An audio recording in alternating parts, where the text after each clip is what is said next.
యేసయ్యా నా యేసయ్యా యేసయ్యా నా యేసయ్యా యేసయ్యా నీకే ఆరాధనా నీకే యేసయ్యా నీకే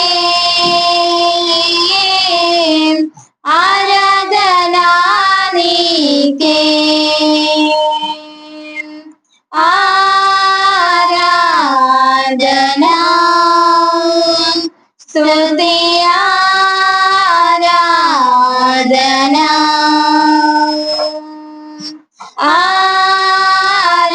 ఆరాధనా గ్లోరీ ఆరాధనా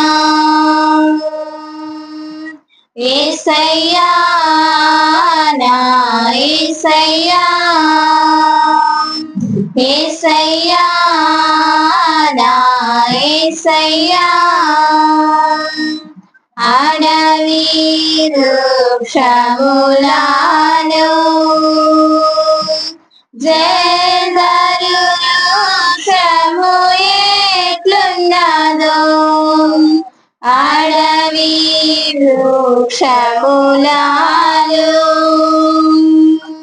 జేదరు వృక్షము ఎట్లున్నదో పదివేలలో నా ప్రియుడు అతి మనోహరుడు పదివేలలో నా ప్రియుడు అతి మనోహరుడు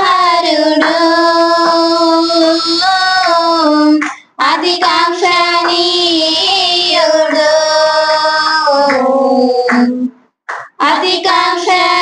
అధికాంక్షణీయుడు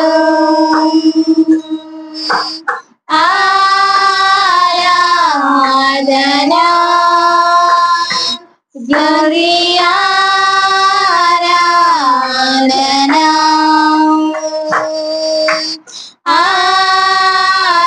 ఆరాధనా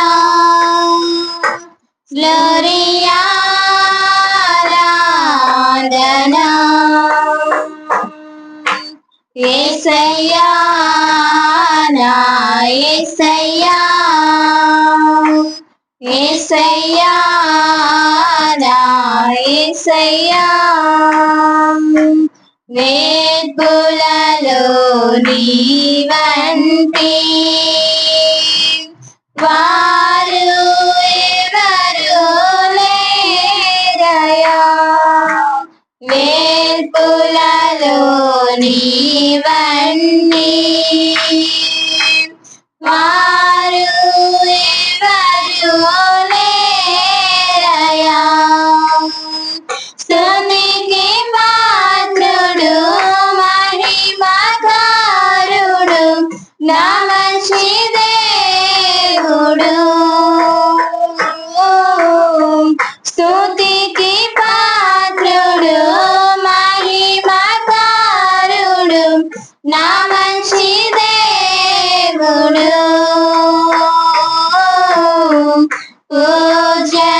పూజనీయుడు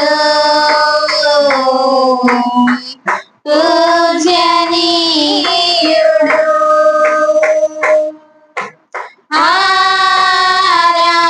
ఆరాధనా స్తుతి ఆరాధనా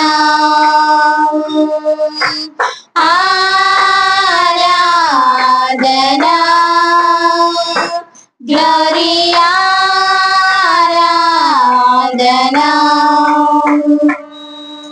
యేసయ్యా నా యేసయ్యా యేసయ్యా నా యేసయ్యా హల్లెలూయా. Praise lord. పిల్లలు మనం బైబిల్ చదువుకుందాం.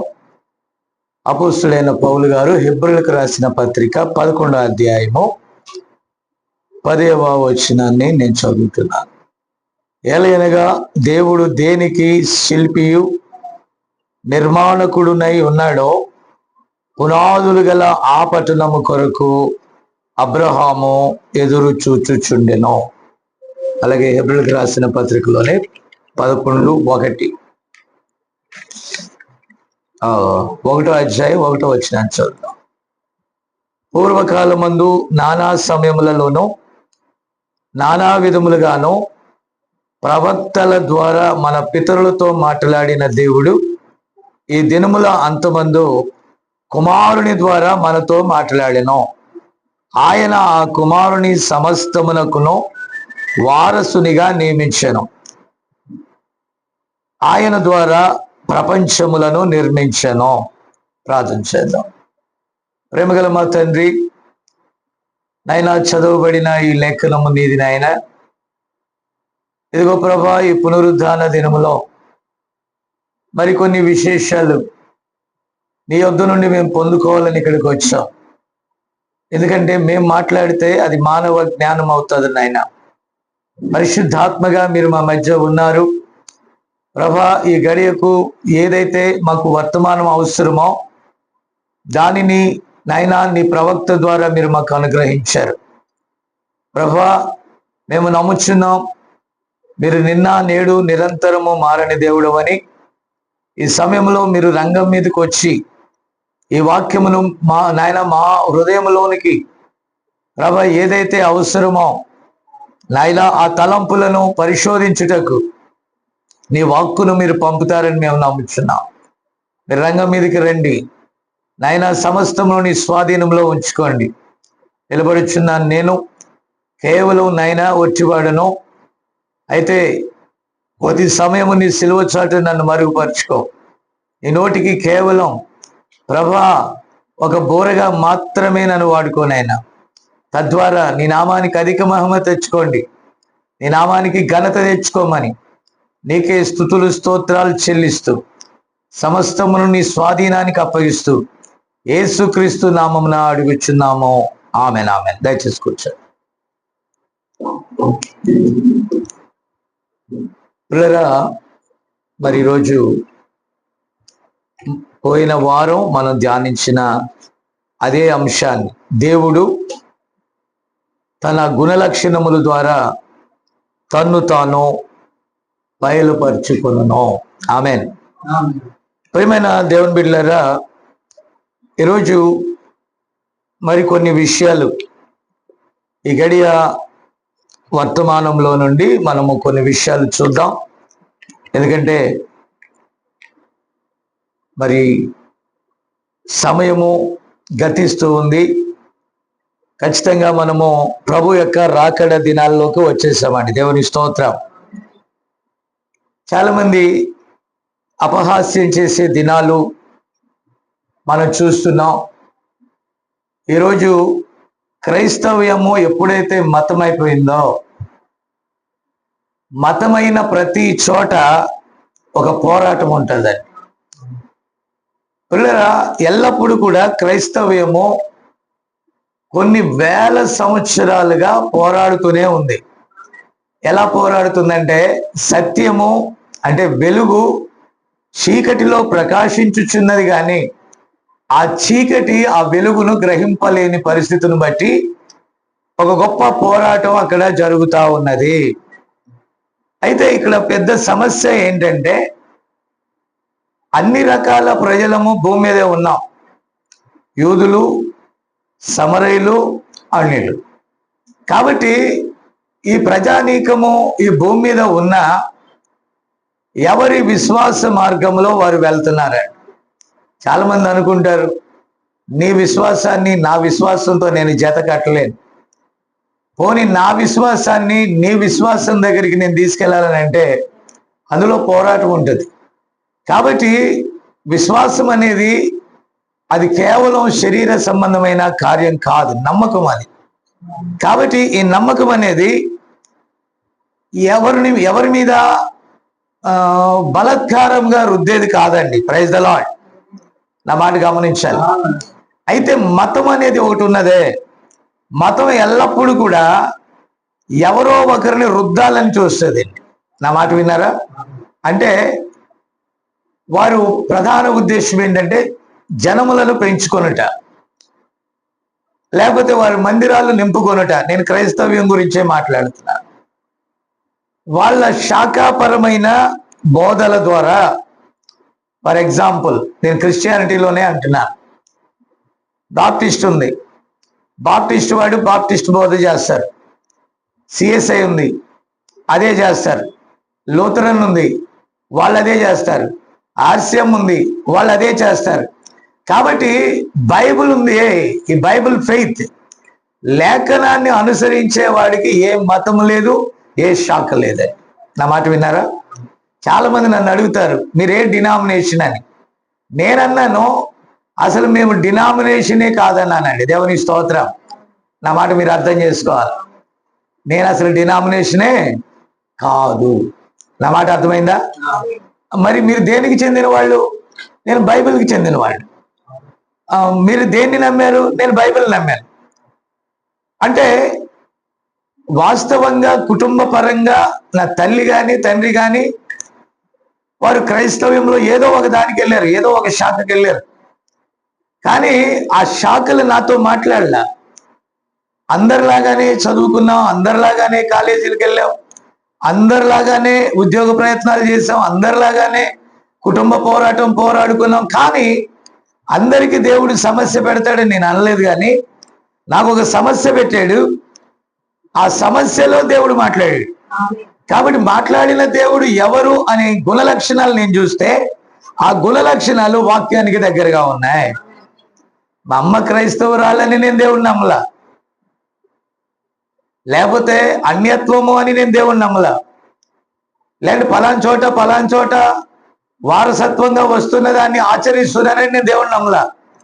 నేను దేవుడిని నమ్మింది కరాఖండిగా ఆయన నాతో మాట్లాడాడు, నేను విశ్వసించాను. మాట్లాడిన వాడు మళ్ళా లేఖనాల్లో నుండి నాకు చూపించాడు. ఆ లేఖనాలలో ఆయన నేను కనుగొన్నాను. నేను కనుగొన్నది నీకేదైనా ఉపయోగపడుతుందేమో. దేవుడు ఒకటే అన్నాడు, సర్వలోకానికి వెళ్ళమన్నాడు, సర్వ సృష్టికి ప్రకటించమన్నాడు, తీర్పు తీర్చమల్లా. నా మాట విన్నారా? తీర్పు నేను తీరుస్తానన్నాడు. నీ విశ్వాసం మీద నువ్వు ప్రకటించుకో. నువ్వు ప్రకటించిన తర్వాత, ప్రైజ్ ద లార్డ్, నా మాట దయచేసి గమనించాను, నీవు నీ విశ్వాసాన్ని ప్రకటించిన తర్వాత ఆమేన్, వాడు నమ్మనివ్వండి నమ్మకపోనివ్వండి. నమ్మలేదని అతన్ని మనం బలత్కారంగా ఏమంటే ఫోర్స్ చేసేదేం లేదు. నమ్మిన వాడిని మనం ఆ లేఖనాలను ఇస్తున్నాం, కానీ మనం వాళ్ళకి బిల్డింగ్లు కట్టించట్లేదు, వాళ్ళకి బోర్లు వేయట్లేదు. సాంఘిక సేవ వేరు, సువార్త సేవ వేరు.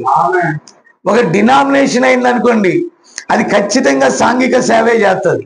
మీకు అర్థమైందా? హాస్పిటల్ కట్టిస్తారు, బైబిల్ ట్రైనింగ్లు పెడతారు. అసలు ట్రైనింగ్ దేనికి అంటారు నాకు తెలియదు. ట్రైనింగ్ దేనికి? నాకే ట్రైనింగ్ లేదండి. నేను టీచర్ ట్రైనింగ్ అయ్యా, టీచర్ ఉద్యోగం చేద్దాం అనుకున్నా, ఈరోజు ప్రీచింగ్ చేస్తున్నాను మీకు. కాబట్టి ఒక టీచర్ అవ్వాల్సిన నన్ను ప్రీచర్గా దేవుడు మార్చాడు. ఎందుకు? అది నేను మీకు బైబిల్లో ఇప్పుడు చూపిస్తానండి. కాబట్టి ప్రియులారా, ఇప్పుడు మీరు గమనిస్తే హెబ్రీయులకు రాసిన పత్రిక 11వ అధ్యాయము 24వ వచనంలోకి వెళ్దాం. హెబ్రీ 11:24. ఇక్కడ మోషే ఉన్నాడు. మోషే పెద్దవాడైనప్పుడు విశ్వాసమును బట్టి ఐగుప్తు ధనము కంటే క్రీస్తు విషయమైన నింద గొప్ప భాగ్యమని ఎంచుకొని అల్పకాలము పాప భోగము అనుభవించుట కంటే దేవుని ప్రజలతో శ్రమ అనుభవించుట మేలని యోచించి ఫరో యొక్క కుమార్తె యొక్క కుమారుడని అనిపించుకొనుటకు ఒప్పుకొనలేదు. ఎలయనగా అతడు ప్రతిఫలముగా కలగబో బహుమానమందు దృష్టి ఉంచెను. ఆమేన్. కాబట్టి మనం మోషేని మనం తీసుకుంటే the master of all arts అనగా ఐగుప్తు సకల విద్యలను 40 సంవత్సరాలు నేర్చుకున్నాడు. వాస్తవానికి హెబ్రీలు ఐగుప్తులో ఎందుకున్నారు? నేను ఒక మాట చెప్తా. దేవుడు అని అంటే నాకొక భూమిని, ప్రతాప్కు ఒక భూమిని, మన కొద్దిగా నల్లగా ఉన్నాడు కాబట్టి ఆఫ్రికా ప్రాంతం యోసేపుకి ఇవ్వగా. ఏంటి యోసేపు అంతేనా? అంటే తెల్లోడికి ఒక భూమి, నల్లోడికి ఒక భూమి, మనం అన్ని రంగులు కలిసి ఉన్న వాళ్ళకి ఒక భూమి దేవుడు ఇచ్చాడా? దేవుడు ఒకే భూమిని ఇచ్చాడు, ఒకే మానవుడిని ఇచ్చాడు, ఒకే ప్రజగా చేశాడు, ఒకే రక్తముగా చేశాడు. మానవుడు ఒక్కొక్క దేశంలో ఒక్కొక్క మానవుడు ఇంకొక రకంగా ఉంటాడా? ఈ ముక్కు నెత్తి మీద ఉండటం, నోరు వెనకాల రావటం, మాట్లాడరేంటండి? వాళ్ళ చేతులకి రెండేళ్లే ఉండటం, అలా చేశాడా? రంగుల్లో మార్పు ఉండొచ్చు కానీ మానవుడు ఒక్కడే. భాషల్లో మార్పు ఉండొచ్చు కానీ మానవుడు ఒక్కడే. భౌగోళిక పరిస్థితులలో మార్పులు ఉండొచ్చు కానీ మానవుడు ఒక్కడే. నా మాట అర్థమవుతుందా? కాబట్టి చెన్నై వస్తే తమిళ వాళ్ళు వేరే రకంగా ఉన్నారా? భాష వేరు అంతే.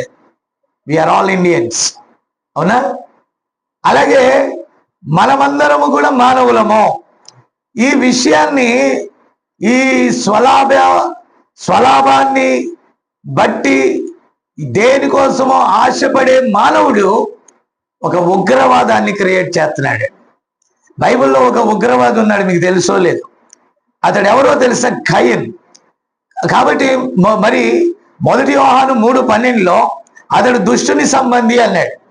ఈ మధ్య ప్రవక్త ద్వారా మనకు బోధించబడిన సర్ప సంతానము, ది సర్పెంట్ సీడ్, ఈ విషయాలు డార్విన్ చెప్పాడు. మనిషి కోతిలో నుండి వచ్చాడు, రూపాంతరం చెందాడు అని. డార్విన్ సిద్ధాంతం అదే కదా చెప్పేది. నా మాట విన్నారా? సైన్స్ చెప్తా ఉంది. కానీ బైబిల్ చెప్తుంది.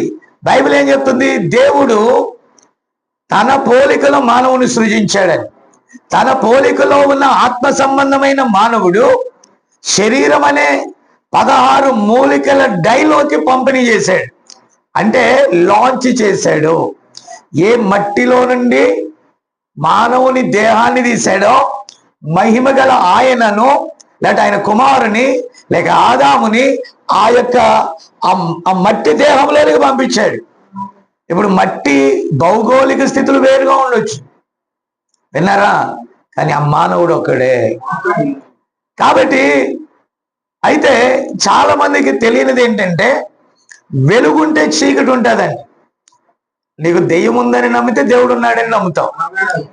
పోనీ దేవుడు ఉన్నాడని నమ్మేవనుకో, దెయ్యాలు కూడా ఉన్నాయని నువ్వు నమ్మాల్సిందే. ఆమె కాబట్టి ఆ A to Z చరిత్ర బైబిల్ చెప్తుంది. మిగతా వాటిలో చెప్పినా చెప్పకపోయినా మనకు అనవసరం. ఇప్పుడు ఒక దేవుని పిల్లలముగా మనమందరం బైబిల్ బిలీవర్స్గా దేవుని వాక్యాన్ని మనం ఇది కరెక్ట్ గా ఉందని మనం నమ్మాం. నమ్మిన వాళ్ళమందరం ఇక్కడ కూడుకున్నాం. ఆమేన్. నా మాట అర్థమవుతుందా? అర్థమవుతుందా? నిద్ర వస్తుందా? ఓకే. కాబట్టి నమ్మిన వాళ్ళమందరం ఇక్కడ కూడుకున్నాం. దేని నిమిత్తం కూడుకున్నాం? వాక్యం కొరకు కూడుకున్నాం. ఇప్పుడు ఈ వాక్యము మనతో మాట్లాడినప్పుడు మన హృదయ అంతరంగములో ఏదో ఒక కార్యం ఏంటంటుంది, దాన్ని రిసీవ్ చేసుకున్నది. ఎస్, ఇట్స్ ట్రూ, ఇది సత్యము అని. ఆమేన్. ఒకవేళ ఇది సత్యము కాదని నీకు అనిపిస్తే వెంటనే నువ్వేమైపోతావు? దీని నుండి డివైడ్ అయిపోతావు. ఇప్పుడు ఫర్ ఎగ్జాంపుల్ చెప్తానండి. మత్తయి సువార్త 28:19లో ఏముంది? తండ్రి యొక్కయు, కుమారుని యొక్కయు, పరిశుద్ధ ఆత్మ యొక్క. అంటే ఆటోమేటిక్గా మూడు బిరుదులని మనం అంటాం. ముగ్గురు దేవుళ్ళని వారు అంటారు. తండ్రిగా ఉన్న దేవుడు, కుమారుడిగా ఉన్న దేవుడు, పరిశుద్ధాత్మగా ఉన్న దేవుడు. అంటే ఎలోహిముగా ఉన్న దేవుడు, శరీరధారి అయిన దేవుడు, పరిశుద్ధాత్మగా వచ్చిన దేవుడు. ఇలాగ లెక్కేసుకుంటూ వెళ్తే నెంబర్ 1, నెంబర్ 2, నెంబర్ 3 ఎంతమంది దేవుళ్ళు అయ్యారు? కానీ నేను నమ్ముచున్నాను, బైబిల్ చెప్తుంది దేవుడు ఒక్కడే. పైన ఆకాశం అంది కానీ, భూమి అంది కానీ, భూమి క్రింద కానీ దేని రూపమును మీరు చేసుకోకూడదు, దానికి సాగిల పడకూడదు. అంతేనా? నీ దేవుడైన యెహోవాని నువ్వు సేవించాలా. యెహోవా అంటే ఎవరు? ఎలోహిం. ఎలోహిం అంటే నీ కంటికి కనబడే రూపంలో కనబడకపోవచ్చు, బట్ ఆయన ఉన్నవాడు. అయితే ఆయన ఏ పోలికతో మానవుని సృజించాడో ఆ మానవుడు తప్పు చేసినప్పుడు పడిపోయిన ఆ మానవుని యొక్క రూపంలోనికి వచ్చి అతన్ని తీయటానికి ఆయన కూడా శరీరధారిగా రావాలనేది ముందుగా ప్రవచించిన లేఖనాలు. ఇప్పుడు బైబిల్ యొక్క ఆవిర్భావం మనం చూస్తే చాలా మంది అంటారు నల్ల పుస్తకం అంటారు. నీకు నల్ల పుస్తకం అయితే ఏంటి, తెల్ల పుస్తకం అయితే ఏంటి, నల్లచ్చ అయితే ఏంటి, తెల్లచ్చ అయితే ఏంటి, అక్షరాలలో ఉన్న అర్థాన్ని చూడు. అవునా? కాబట్టి నీకు ఏ రంగు దేవుంది కదా. భూమి మీద ఉన్న ప్రతి రంగులను ఎవరు సృజించారు? నల్లోళ్ళు లేరా, తెల్లోళ్ళు లేరా, నానా విధమైన వర్ణపు ప్రజలు లేరా? ఈ రంగులన్నీ ఎవరు సృజించారు? కాబట్టి మనం అనుకుంటున్నాం నలుపు చీకటికి, తెలుపు వెలుగుకి, ఎరుపు ఆ యొక్క రక్తానికి, పసుపు ఏదో ఇంకొక దానికి, పచ్చదనం అంతా పచ్చగా ఉండటానికి. నువ్వు ఏ రంగు అయినా 7 రంగులు పెట్టుకో, నీకు అర్థమైందా? అయితే రంగులు ఏదైతే నీకెందుకు, ఆ రంగుల లోపల దాగి ఉన్న మర్మాన్ని తీసుకో. నీకు అర్థం కాలేదనుకో విడిచిపెట్టే. అర్థం కాలేదని యుద్ధం చేయాల్సిన పని లేదు. అలా యుద్ధం చేస్తే అది ఉన్మాదత్వం అవుతుంది. నా మాట అర్థమైందా? ఇప్పుడు నిజమైన క్రైస్తవుడైతే తిరిగి జన్మించేటటువంటి క్రమంలో నేను మీకు బాప్తిజం ఎలా ఇస్తానంటే, మీకు తెలుసు కదా ఎలా ఇచ్చాం. అందరూ ఎలా ఇస్తారండి? సమాధి చేసినట్టుగానే ఇస్తారండి. ఇలాగేం చేస్తారు? సమాధి అంటే సమాధి నీళ్ళ తొట్టు అనుకో, నీళ్ళే అనుకో. నీళ్ళలోనికి నేను ముంచినప్పుడు నేను సమాధి చేశాను. ఇలా ఉన్నావు, ఇలా ముంచాను, ఏమయ్యో పెట్టులో పెట్టావు, నేను తిరిగి లేసావు, అది క్రొత్త జన్మగా ఉన్నది. ఇప్పుడు క్రైస్తవుడు బాప్తిజం తీసుకున్నప్పుడే చచ్చిపోయాడు. ఇక జీవించుచున్నది తన స్వంత శరీరము కాదు. ఈ శరీరాన్ని అప్పుడే దేవుని కోసం ఇచ్చాక ఇక ఎన్నిసార్లైనా చంపుకో, ఏమద్ది? ఈ దేహాన్ని ఒకవేళ మీకు భయం అయితే వెళ్ళిపోవచ్చు.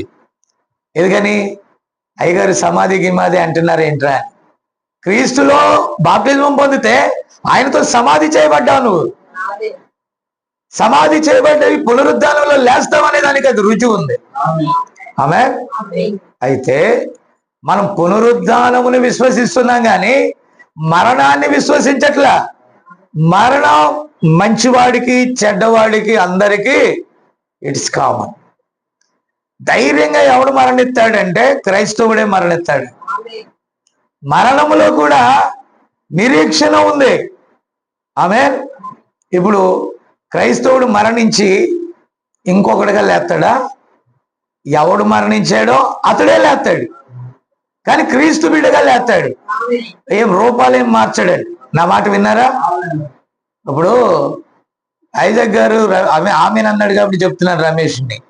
ఐజాక్ గారిని సమాధి చేస్తే మళ్ళా లేచినోడు ఇంకొకటి లేస్తాడా? వైజాగ్ గారు లేస్తారా? ఐజాక్ గారు లేకుండా వైజాగ్ గారు లేస్తాడా? ఎవరు చెప్పరేంటండి? ఎవరు లేస్తాడు? ఎవరిని పాతేమో, ఏ విత్తనాన్ని వేసామో ఆ విత్తనం లేస్తుందా? మామిడికాయని ఇస్తే జాంకాయ రావటం, జాంకాయని విత్తితే ఇంకొక కాయ రావటం, ఆ కాయని ఎత్తితే నేను మాట్లాడు యాపిల్ పండు రావటం వస్తుందా? మనం ఏదైతే విత్తుతామో అదే వస్తుంది. ఎవరు సమాధి చేయబడ్డారు వారే తిరిగి లేస్తారు. ఎవరు చనిపోతారో దేవుడు పిలిచి అతడే లేస్తాడు. ఏమన్నా రంగులు మారుతాయి ఎక్కడేమన్నా? పిల్లరా, కనీసం నేను ఒక మాట అంటున్నాను, విశ్వాసాన్ని పక్కన పెట్టండి, కనీసం లాజిక్ అన్నా ఉండాలి కదా. ఏ లాజిక్? భూమి మీద కనబడే లాజిక్కే. నువ్వు ఏది విత్తుతావో అదే వస్తుంది బయటికి. ఒక మానవుడు విత్తబడితే మానవుడే వస్తాడు. ఆమేన్. అయితే ఇక్కడ ఒక సీక్రెట్ క్రైస్తవ సంఘాలు కూడా ఒప్పుకోవట్లా. వీళ్ళందరూ ధర్నాలు చేస్తారు, అరుస్తారు, కేకలేస్తారు, కానీ వారిలో లేనిది ఏంటంటే వాక్యం మీద విశ్వాసం లేదు. నా మాట విన్నారా? ఇప్పుడు మనం ఏం చేసుకోవాలి తెలుసా? దేవుని కోసం ఒక వ్యక్తి చనిపోతే సంబరాలు చేసుకోవాలి. బైబిల్ ఏమని చెప్పింది తెలుసా? దేవుని కోసం నువ్వు లోకంలో మామూలుగా చచ్చిపోతే ఏడు, పాపం బతకాల్సిన వాడు యాక్సిడెంట్స్ అయి చనిపోతే ఏడు, హతసాక్షిగా చనిపోతే నవ్వు. ఎందుకంటే వాళ్ళకి స్పెషల్ కేటగిరీ ఉంది, వాళ్ళకి స్పెషల్ వస్త్రాలు ఉన్నాయి, వాళ్ళకి స్పెషల్ సెక్షన్ ఉంది, వాళ్ళకి స్పెషల్ ఆశీర్వాదం. నా మాట విన్నారా? ఉన్నప్పుడు మనకెందుకు దుఃఖం? మీరు మరలా దుఃఖపడకూడనట్లు అటు వారి కోసం, అటు కుటుంబ ఆదరణ కోసం మనం ప్రార్థన చేసి విడిచిపెట్టాలంతే. ఎందుకంటే దేవుని దగ్గరికి వెళ్ళిపోయాడు, హ్యాపీ. ఈ భూమి మీద ఇంకా దిగులు లేదు, చింత లేదు. ఆమేన్. ఇక మనకు ఎందుకు, ఇక మనకు హంగామా అవసరంలా. ఈ జడ్జిమెంట్ కంటే ఒరిజినల్ జడ్జిమెంట్ ఒక రోజు ఉంది. ఈ తీర్పులు మోసాలు చేయొచ్చు, ఈ తీర్పులు గందరగోళం చేయొచ్చు, ఆ దేవుని తీర్పు ఎవడు తప్పించుకోలేడు. ఆమేన్. ఇప్పుడు రహస్యమందు జరిగిన ఒక కార్యం చెప్తాను, జాగ్రత్తగా వినండి. ఏంటి రహస్యమందు? ఏదెను తోటలో ఆదాము హవ్వలకు ఆత్మ సంబంధమైన ఒక కుమారుడు, ఒక దెయ్యపు సంబంధమైన, అనగా ఇంక చెప్పాలి సర్ప సంబంధమైన ఒక కుమారుడు కలిగాడని నేను నమ్ముతున్నాను. ఎందుకంటే బైబిల్ కూడా అలాగే చెప్తుంది. ఇప్పుడు షేతు వంశావళిలో ఇక్కడ ఉన్నటువంటి హేబేలు తర్వాత ఆదాము యొక్క వంశావళిలో కయ్యోను వంశావళి లేదు. ఆ వంశావళిని దేవుడు వేరు చేశాడు. ఎందుకని? అది సర్పము వలన కలిగిన కార్యమని మనం నమ్ముచున్నాం. నా సబ్జెక్ట్ అది కాదు. నా మాట విన్నారా? అయితే 100% నేను చెప్తున్నాను. నేను అన్నాను కదా, ఆత్మలలో కూడా రెండు ఉన్నాయి. ఒకటి వాక్య సంబంధమైన, లేకపోతే దేవుడై ఉన్నాడు, ఒకటి దెయ్యమై ఉన్నది. ఏదైనా తోటలో రెండు ఉన్నాయి. ఆమేన్. ఒకటి జీవ వృక్షం అంటే వాక్యము, మరొకటి మంచి చెడ్డ తెలివినిచ్చే వృక్షం. ఒకటి అపవాది సంబంధమైనది, ఒకటి దేవుని సంబంధమైనది. అప్పుడు ఈ రెండు కూడా రెండు వ్యక్తిత్వాలు అయితే, ఇప్పుడు మంచి చెడ్డ తెలివినిచ్చు ఆ వృక్ష ఫలము, లేదంటే ఆ వృక్షము యొక్క జీవము ఎవరు? మంచి చెడ్డ తెలివినిచ్చే వృక్ష ఫలము హవ్వమ్మ గర్భములో నుండి బయటకు వచ్చిన జ్యేష్ఠ కుమారుడు ఎవరు? కయ్యూను. అవునా? కాబట్టి ఈ కయ్యూను హేబేలు గొర్రెల కాపరి, కయ్యూను భూమిని సేద్యం చేసేవాడు. ఎందుకంటే అదే భూమి మీద తన ఆత్మ తండ్రి అని చెప్పొచ్చు. ఎవరు? ఆ కెరూబు అయినటువంటి సాతాను ఉన్నది. అంతకుముందు కెరూబు, తర్వాత తన తేజస్సును కోల్పోయాక అదేమైంది? అపవాదిగా మారిపోయింది. నా మాట విన్నారా? ఇతడు ఏ పుత్రుడని చెప్పొచ్చు అంటే అపవాది పుత్రుడనే చెప్పొచ్చు. ఇప్పుడు అతడు ఎవరి మీద తిరుగుబాటు చేశాడు? కృతజ్ఞత ఉందా? ఏ దేవుడైతే తనకి పూర్ణ సౌందర్యాన్ని ఇచ్చాడో, ఏ దేవుడైతే సకలమైనటువంటి సమృద్ధినిచ్చాడో ఆ దేవుని మీద తిరుగుబాటు చేశాడు. ఆ దేవుని సింహాసనాన్నే కోరుకున్నాడు. దానికి ఇవ్వాల్సిన సముచిత స్థానం ఇచ్చాక తన స్థానం కంటే, అంటే దేవుని కంటే ఎక్కువ స్థానాన్ని వాడు కోరుకున్నాడు. ఈరోజు క్రిమినల్స్ అంటే ఎవరంటే, ఎవడి స్థానములో వాడుంటే, మీకు అర్థం కాలేదా? ప్రాబ్లం ఉంటుందా?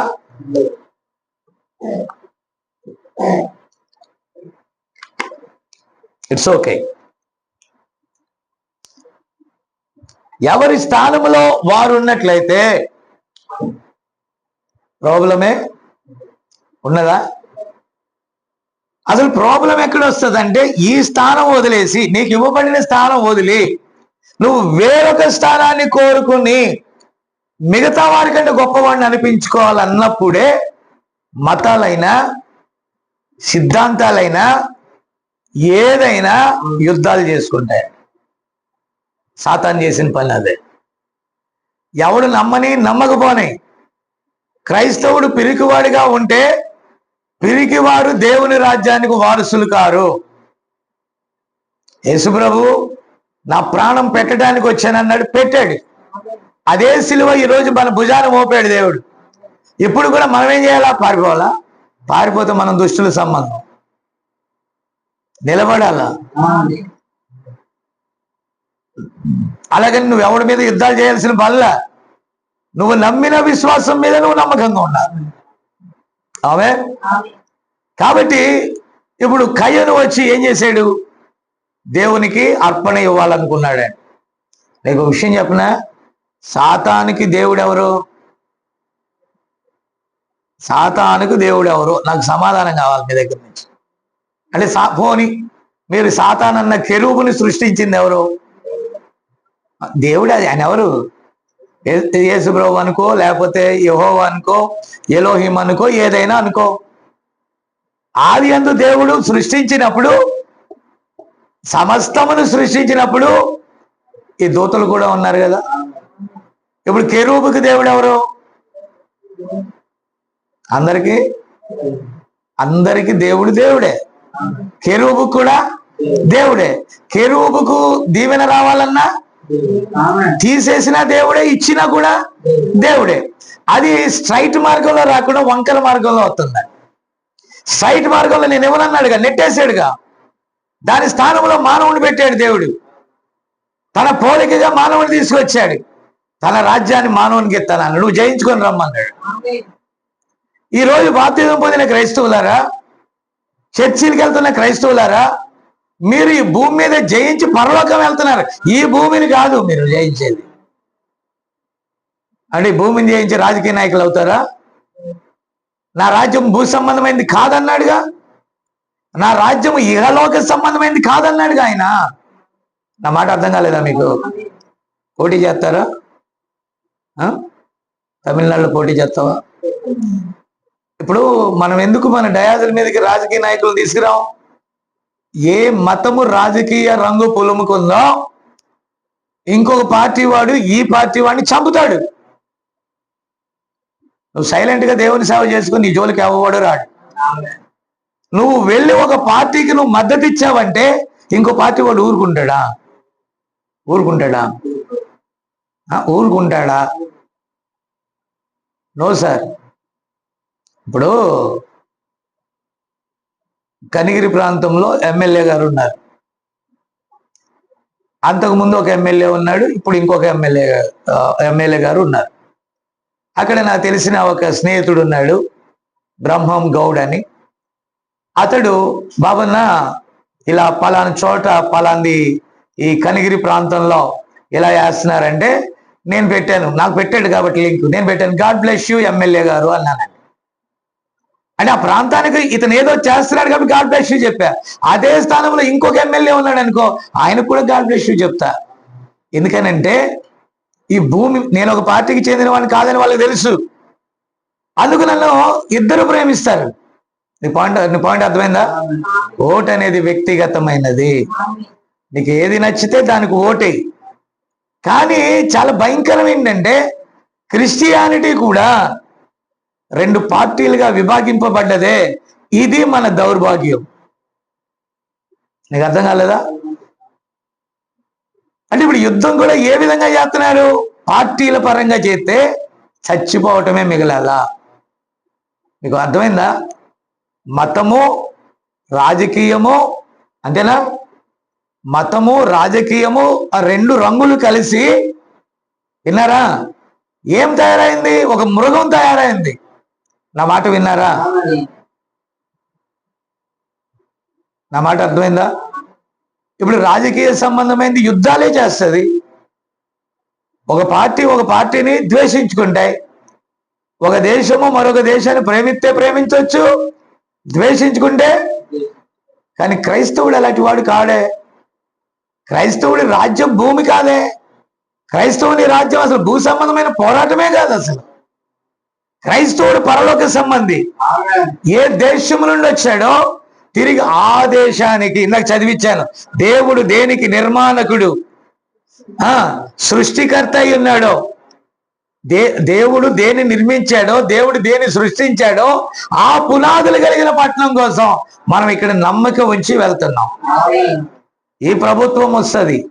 నేను మొన్న ఒకరికి చెప్పాను, పలానా ఏదో చేస్తున్నారంట కదా మీ గ్రామంలో, మీరు చదువుకున్నారు కదా, మీరు అప్లై చేసుకోండి అని చెప్పానండి. గ్రామాల్లో సంగతి చెప్తున్నా. ఈ 5 ఏళ్ళు నేను అప్లై చేయను అన్నదండి ఒక ఆవిడ. ఏ 5 ఏళ్ళు? ఏమంటే ఇది మా పార్టీ కాదండి. Who are you man? ఎంత సిగ్గుసేటు! సేవకులు చెప్పాలా వద్దా సంఘాల్లో? నీకు ఎవరు చెప్పారంటే మన పాస్టర్ గారు చెప్పారు, ఈ 5 ఏళ్ళు మన పార్టీ కాదన్నారంట. ప్రాబ్లం ఎక్కడొచ్చింది? ఇప్పుడు ఆంధ్ర రాజకీయాలే చెప్తా. జగన్ గారి కాలంలో జగన్ గారు మన ముఖ్యమంత్రి అంటాం. ఇప్పుడు ఎవరిని ముఖ్యమంత్రి అంటాం? చంద్రబాబు నాయుడు గారిని ముఖ్యమంత్రి అంటాం.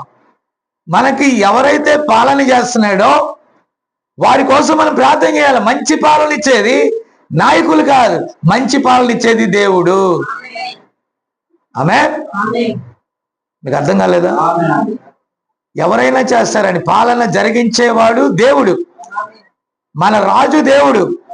ఆ రాజు ఆజ్ఞ లేకుండా ఒకడు గెలవటం కానీ ఒకడు వాడటం కానీ ఉంటుందా? నీకు ఏ నాయకుడు రావాలి ఆయనకు తెలీదా? దేశంలో ఏ నాయకుడు ఉండాలి ఆయనకు తెలీదా? దేశంలో నెబుకద్నెజరుని పంపినా వాళ్ళ సొంత రాజులున్నా ఆయనకు తెలీదా? యెహోవా ఈరే ఆయనకు తెలీదా? అయితే దేవుడు ఎవరిని పంపాడో వారి విషయంలో మనం ఆమేనాలి అంతే. తిరుగుబాటు చేస్తామా ఏంటి? తిరుగుబాటు ఎక్కడ వస్తుంది నీకు? నీ ఆరాధనకి, నీ నీ నీ నీ దేవుని దైవ సంబంధమైన ఆరాధనకు విరోధంగా, దానియేలుకు విరోధంగా వస్తే అతడు పోరాళ్ళ శిక్షకు లోబడ్డాడు, సింహాల బోన్లో వేశాడు. అయితే వేస్తే సుప్రీంకోర్టుకి అప్లై చేసుకోవాలా? ఏం చేశాడు తెలుసా? సింహాలు నోర్లు మూసుకొని కూర్చున్నాడు. రాజు దిగొచ్చి, అన్య రాజు అండి ఆయన, బబులోని రాజు ఆయన, అన్య రాజు దిగొచ్చి ఏమన్నాడు తెలుసా? దానియేలు దేవుడే నిజమైన దేవుడు అన్నాడు. ఈరోజు శక్తి లేని క్రైస్తవ్యం, పవర్ లేని క్రైస్తవ్యం, దేవుని శక్తిని చూపించలేని క్రైస్తవ్యం, సిగ్గుపడాల్సిన మత సంబంధమైన క్రైస్తవ్యంలో దేవుడు లేడంతే. Praise the lord. పైకి భక్తి గల వారి వలె ఉండి శక్తిని ఆశ్రయించిన వారు ఈ పార్టీ ఆ పార్టీలను తిరుగుతారు. దేవుణ్ణి ఎరిగిన వాడు పరలోకానికి దేవునికి లోబడి, నెబుకద్నెజరు పాలనలో దానియేలు ఎలా వర్ధిల్లాడు? కోరేషు ప్రభుత్వ కాలంలో. అవునా? దానియేలు దర్యావేషు ప్రభుత్వ కాలంలో, కోరేషు కాలంలో, నెబుకద్నెజరు కాలంలో ప్రభుత్వాలు మారిన దానియేలు వర్ధిల్లాడంటే ఏ ప్రభుత్వత్వం ఏంటి? ఏదొస్తే మనకేంటి? దేవుని పిల్లలుగా మనకి ఏ హాని దేవుడు కలగనివ్వడు. ప్రాబ్లం ఎక్కడొచ్చింది? నువ్వు ఈ పార్టీనో ఆ పార్టీనో, దాన్నో దీన్నో నువ్వు గొప్పతనంగా చేసుకుంటే తప్పు. అది మనకు ఒకటే పార్టీ, దేవుని సంబంధమైనది. అసలు భూమి మీద ఈ పార్టీలు ఉన్నాయి. మనకి ఇలాంటి పార్టీలతో అసలు సంబంధం ఉంది అని దేవుడు ఎప్పుడైనా చెప్పాడా? నువ్వు ఆ పార్టీ ఈ పార్టీకి వెళ్ళు అని దేవుడు చెప్పాడా? దేవుడు రాజకీయాన్ని నేర్పాడా? లేదే. నా రాజ్యం ఇది కాదని కొట్టి పారేశాడు ఆయన. అలాంటప్పుడు మనకి ఎందుకండి ఇవన్నీ? ఏదొచ్చినా దేవుని నామానికి స్తోత్రం. అలాగ అనుకున్న వాడికి దేవుడే తోడుగా ఉంటాడు. ఒకవేళ శ్రమ నీకు వచ్చిందా, సింహాల నోరులు మూయబడతాయి. ఒకవేళ అగ్ని జ్వాలలు నీకు వచ్చాయా, అగ్ని జ్వాలను చల్లార్చే దేవుడు హెబ్రీ 13:8 ప్రకారం ఆయన నిన్న నేడు నిరంతరం మారని దేవుడు అని ఉంది కదా బైబిల్లో. నమ్ముచున్నామా? బాప్టిజాలు తీసేసుకున్నాం, వాక్యం దగ్గరికి వెళ్తా ఉన్నాం, చర్చిలకు వెళ్తా ఉన్నాం. ఈ బోధ కంటే ఆ బోధ గొప్పదంటున్నాం, దానికంటే ఇది గొప్పదంటున్నాం, తన్నుకుంటున్నాం. ఏది దేవుని శక్తి? వెనువెంట జరుగు చూవచ్చిన సూచక క్రియల ద్వారా దేవుడు నిరూపించాడు తనను తాను. సమయం లేదు, నేను త్వరగా వెళ్ళాలి. నా మాట అర్థమవుతుందా మీకు? హల్లెలూయా. చాలా మంది దగ్గరికి వెళ్ళొచ్చండి, నేను ప్రేమతో చెప్తున్నాను. ఏం కాదు, మన జీవితంలో ఈరోజు ఈ సంఘటన ఇప్పటికిప్పుడే రాయబడలా. బైబిల్ ఏమని చెప్పిందండి? జగత్ పునాది వెయ్యబడక మునిపే. నేను ఆకువీళ్ళలో పుట్టాను. మా పితరుల ఊరు వెళ్ళిన చిన్న కుగ్రామం, ఆ కుగ్రామం నుండి ఆకువీడు వచ్చాను. ఆకువీడు నుండి ఈరోజు చెన్నైలో ఉన్నాను. అంటే ఎలా తిరుగుతుంది నా చక్రం? పైన ఎలాగైతే ఆయన డిజైన్ చేశాడో అలాగే నేను తిరుగుతున్నాను. నా మాట విన్నారా? కాబట్టి ఇది నా స్వంత ఆలోచన అయితే నేను రాలేనండి, స్వంత ఆలోచన అయితే కదలలేనండి. చూడండి, మీకు అర్థం కాలేదా? దేవుడు కదిపితే కదులుతున్నాం, దేవుడు కదపకపోతే అక్కడే ఉంటున్నాం. కొందరు కదులుతున్నారు, కొందరు ఆగిపోతున్నారు. నీకు ఆగిపోమని పెట్టాడు, నువ్వు ఆగిపోయావు. నన్ను కదలమని పెట్టాడు, నేను కదులుతున్నా. దేవుడు ఏదో కార్యం చేస్తాడు. ఈ రోజు మన జీవితంలో ఏమీ జరగదు. బైబిల్ అయితే నేను నమ్ముతున్నా, బైబిల్ చెప్తుంది జగత్ పునాది వెయ్యబడక మునిపే మన లైఫ్ ఎలా ఉండాలో దేవునికి తెలుసు. ప్రభు చిత్తమైతే ఈ భాగం ఇప్పటికైతే ఓకే, లేకపోతే మరొక భాగం కూడా ఉండొచ్చు. అయితే అది మాత్రం కంప్లీట్ గా ఉండాలి. నా మాట విన్నారా?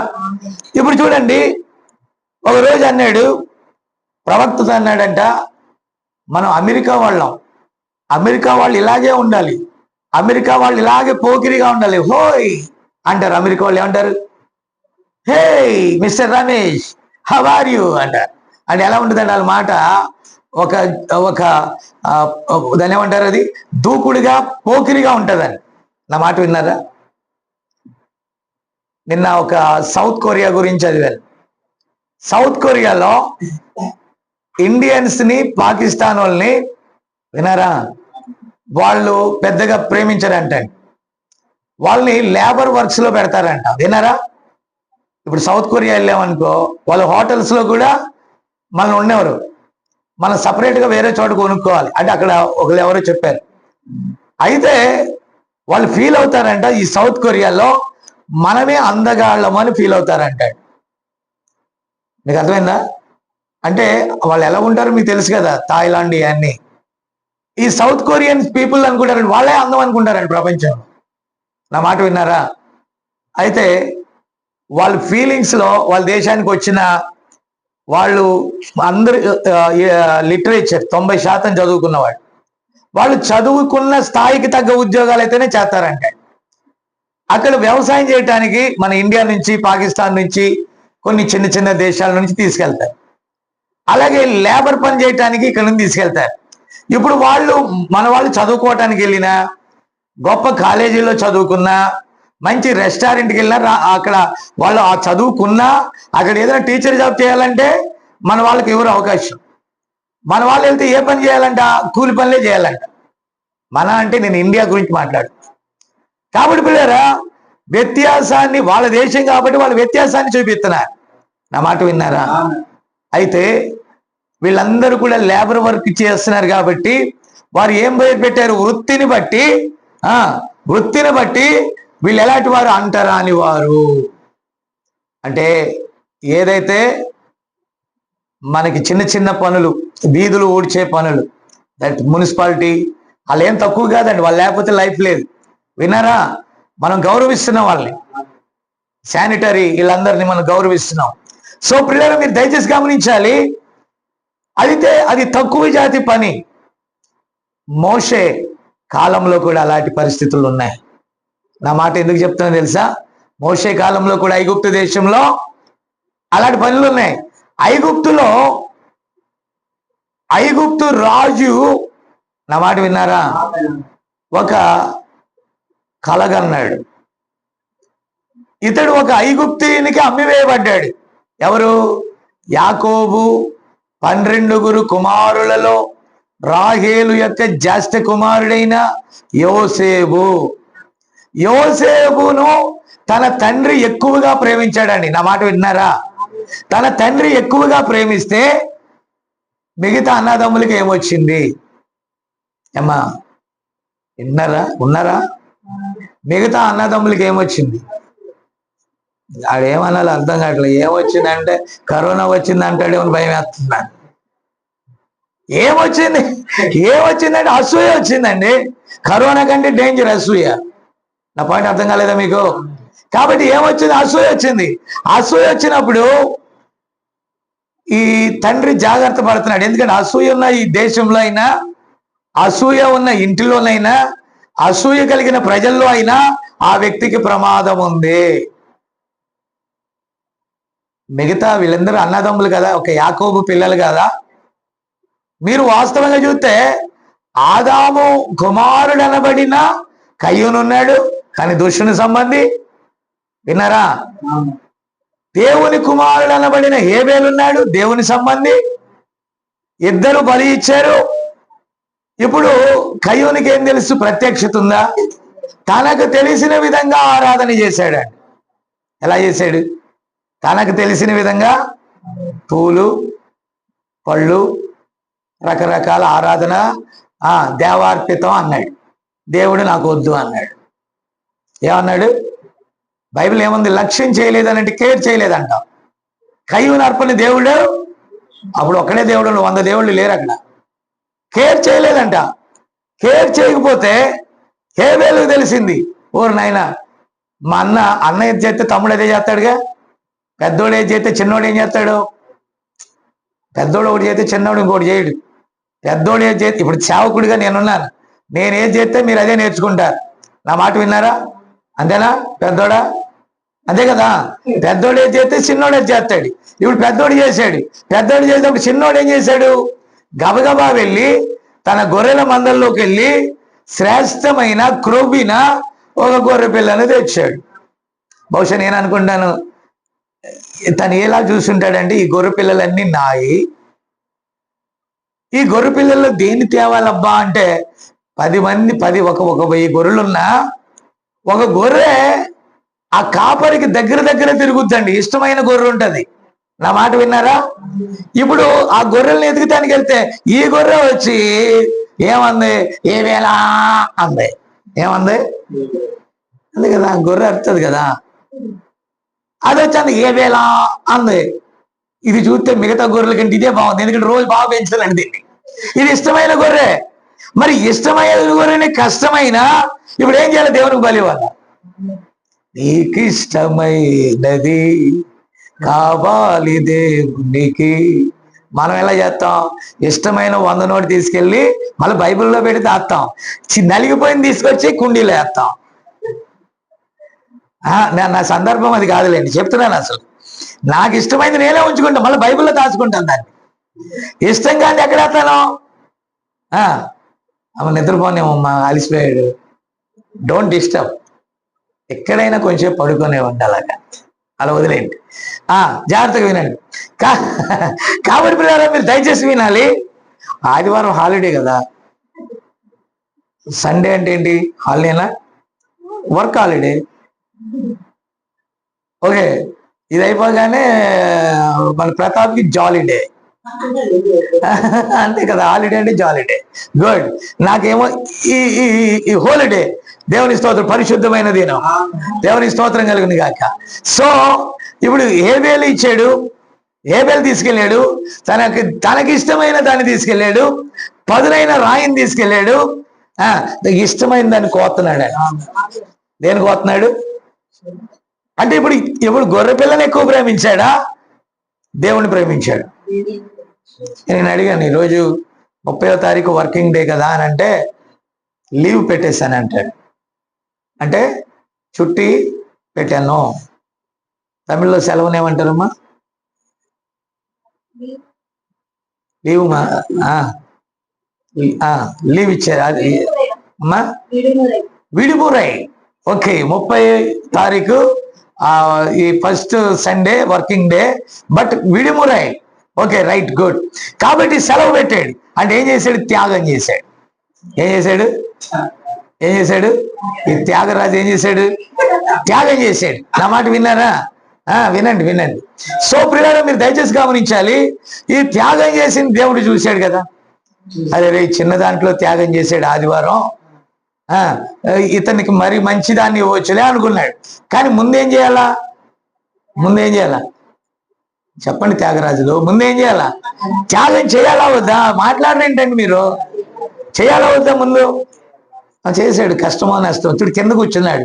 ఎందుకంటే తను తగ్గించుకునేవాడు హెచ్చించబడననేటటువంటి ప్రధాన ఉద్దేశం అది. నా మాట విన్నారా? ఓకే. సో ఇప్పుడు ఏంటంటే తీసుకెళ్ళాడు, ఇష్టమైన దాన్ని కష్టమైన కోసాడు, అక్కడ తన్నుకుంటాం. ఇప్పుడు కయ్యూను ఏమనుకుంటాడు, దేవుడు ఎంత కఠినాత్ముడు, ఇక్కడ తన్నుకునే మంచిగా పెంచిన గొర్రె పిల్లను కట్ చేశారు, విలవిలలాడుతుంది అది, ఇంత కఠినాత్ముడు ఆ దేవుడని. కానీ హవ్వ ఆదాములు క్రూరమైన పాపము ద్వారా ఘోరమైన మరణం వచ్చింది. పాపం ఎలా ఉంది? తేలికగా ఉంది. మీకు అర్థం కాలేదని నేను చెప్పేది. హవ్వ ఎవరి సొత్తు? ఆదాము సొత్తు. ఆదాము ఎవరి సొత్తు? పొద్దుని చెప్పా, దేవుని సొత్తు. దేవుని సొత్తు ఆదాము, ఆదాము సొత్తు హవ్వ. హవ్వ వెళ్ళి తనకున్నటువంటి శ్రేష్టమైన దాన్ని తన భర్తకి ఇవ్వాల్సింది పోయి జంతువుకి ఇచ్చిందని లేఖనం చూపించింది. అంటే ఇప్పుడు వాడు ఎవరికి పుట్టాడు చెప్పాలి? జంతువుకే. అంటే కయ్యూను ఎవరికి పుట్టాడు? నేను నమ్ముతా, నువ్వు నమ్మకపోతే వదిలే, వాదన పెట్టుకోమాక. వాదన పెట్టుకుంటే అన్నిలకి నీకు తేడానే లేదు. ఇప్పుడు హేబేలు యొక్క అర్పణ అంగీకరించాడు, నీకెందుకు? నీ అర్పణ త్రోసేశాడు. అప్పుడు దాకా మంచోడైన కయ్యూను ఉన్మాది అయిపోయాడు. ఏమైపోయాడు? ఉన్మాది అంటే హంతకుడిగా మారుతున్నాడండి. బైబిల్ ఏమని చెప్తుంది తెలుసా? సాతాన్ని ఆది నుండి వాడు హంతకుడు, నరహంతకుడు, వాడు హత్యలు చేసేవాడు. నా మాట విన్నారా? దేని ద్వారా చేశాడండి హత్య? అసూయ. దేని ద్వారా? దేవుడు నా అర్పణ స్వీకరించలేదు, దేవుడు ఇతడి అర్పణ స్వీకరించాడని అసూయతో ఏం చేశాడు తెలుసా? అసలు వీడిని లేకుండా చేస్తే ఏం చేస్తారు అని. హేబేలు చనిపోతే ఆగిందా? దేవుని సంతానం ఆగిపోయిందా? ఎవరు మాట్లాడలేదు సార్ మీరు. హేబేలుని చంపగానే ఆగిందా అన్న? ఇంకా ఎక్కువైంది. ఎక్కువైందా తక్కువైందమ్మా? ఎక్కువైందా తక్కువైందా? సాతాన్ అనుకుంటది ఆపేస్తే అయిపోయింది అనుకుంటది. నో, ఇంకా ఎక్కువ అవుద్ది. దేవునికి స్తోత్రములు కలుగునుగాక. తీర్పు దినం చాలా దగ్గరగా ఉంది. కొంచెం అయిపోయింది. ఇంకా దేవుడు ఇచ్చిన అన్ని జనులకు ఇచ్చిన 2000 సంవత్సరాలు ఇట్స్ డన్, కంప్లీట్ అయిపోయాయి. ఇక యూదులు కదులుతున్నారు అక్కడ. లేఖనాల ప్రకారం యూదులు కదులుతున్నారు అక్కడ. యూదులలో అలజడి మొదలైంది అక్కడ. వాళ్ళ పాత రాజ్యం వచ్చేసింది అక్కడ. వాళ్ళ మెస్సియా కోసం వాళ్ళు ఎదుగుతున్నారు అక్కడ. కాబట్టి ఇప్పుడు మన సంభవం ఏంటో తెలుసా? ఎగిరిపోయే గడియ మనకి. సజీవులమైన మనము ఆ మృతులు లేచిన తర్వాత, విన్నారా, ఈ మధ్య చనిపోయిన దైవదాసుడు కూడా లేచినట్లయితే వారితో పాటు మనం కలిసి వెళ్తాం. సిద్ధాంతాలు ఏదైనప్పటికీ కూడా కనికరించేవాడు దేవుడై ఉన్నాడు. కాబట్టి పిల్లలు, నేను చెప్పేది ఏంటంటే, ఆమె అంటే ఇక్కడ కాకపోయినా మహాశ్రమలు అయిన తర్వాత అయినా దేవుడు అంగీకరిస్తే వెస్లీ కాలమైనా లవోదికే కాలమైనా, అది ఏ కాలమైనా సరే దేవుడు కనుక అంగీకరిస్తే వారికి ప్రత్యేకమైన సెల్ ద్వారా, సెక్షన్స్ ద్వారా ఆయన తన రాజ్యానికి తీసుకుంటాడు. అయితే ర్యాప్చర్ లో నిర్ణయింపబడిన వారు ఉన్నారే, దాని యందు నమ్మిక ఉంచువారు ఆ లేఖనాల్లో, ఆ గ్రంథంలో రాయబడిన వారు మొదట లేస్తారు. సజీవులమైన మనం వారితో కలిసి వెళ్ళిపోతాం. ఇది మన నిరీక్షణ. మన నిరీక్షణ మనలను సిగ్గుపరచదు. ఏమే? అదే మన గుణలక్షణం. వినారా? మీరు గమనించారా? కాబట్టి పిల్లరా, ఇప్పుడు ఈ కయ్యను హేబేలుని ఏం చేశాడు? బండతో. ఇప్పుడు గొర్రెను చంపితే పాపమా, మనిషిని చంపితే పాపమా? మన వాళ్ళు ఎలా రియాక్ట్ అవుతారంటే, ఏయ్ మాది చనిపోయింది, మా గొర్రె పిల్ల చనిపోయింది, మా కోడి పిల్ల చనిపోయింది. ఏదో ఊర్లో సంపత్ చెప్పాడు నాకు, కోడి పిల్లని బైక్తో గుద్దారని వాళ్ళు బండతో మోచి చంపేశారట. కోడి పిల్ల గొప్పదా, మనిషి గొప్పడా? కావాలంటే 10 గుడ్లు పెట్టించి 10 కోడి పిల్లలు ఇచ్చేవాడు. ఇప్పుడు మాట్లాడరు ఏంటంటే, గొడవ కోడి పిల్ల కోసం మనిషి పిల్లని చంపేశారు. నేను మాట్లాడట్లేదు. ఏది గొప్ప? కోడి గొప్ప, మనిషి గొప్ప? గొర్రెపిల్ల గొప్ప, మనిషి గొప్ప? మాకు గొర్రెపిల్ల గొప్ప అంటే నేనేం చేస్తాను దానికి? నా మాట విన్నారా? మతం గొప్పదా, మానవత్వం గొప్పదా అంటే మతం తప్పు, మానవత్వమే గొప్పది. దేవుడు మానవత్వం గొప్పది కాకపోతే ఆయన సశరీరుడిగా జన్మించేవాడు కాదు. విన్నారా? ఆయన ఒక మనిషిగా జన్మించటానికి ఆయన ఇష్టపడ్డాడు. ఇష్టపడ్డాడంటే ఆయన మనిషిగా మానవత్వంతో ఉండాలనే కదా. ఆయన తత్వం ఎవరినైనా చంపాడు ఆయన?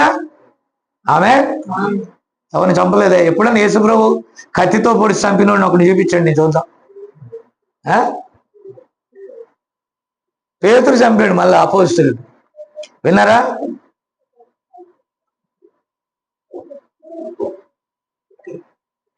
పేతురు చంపడం అంటే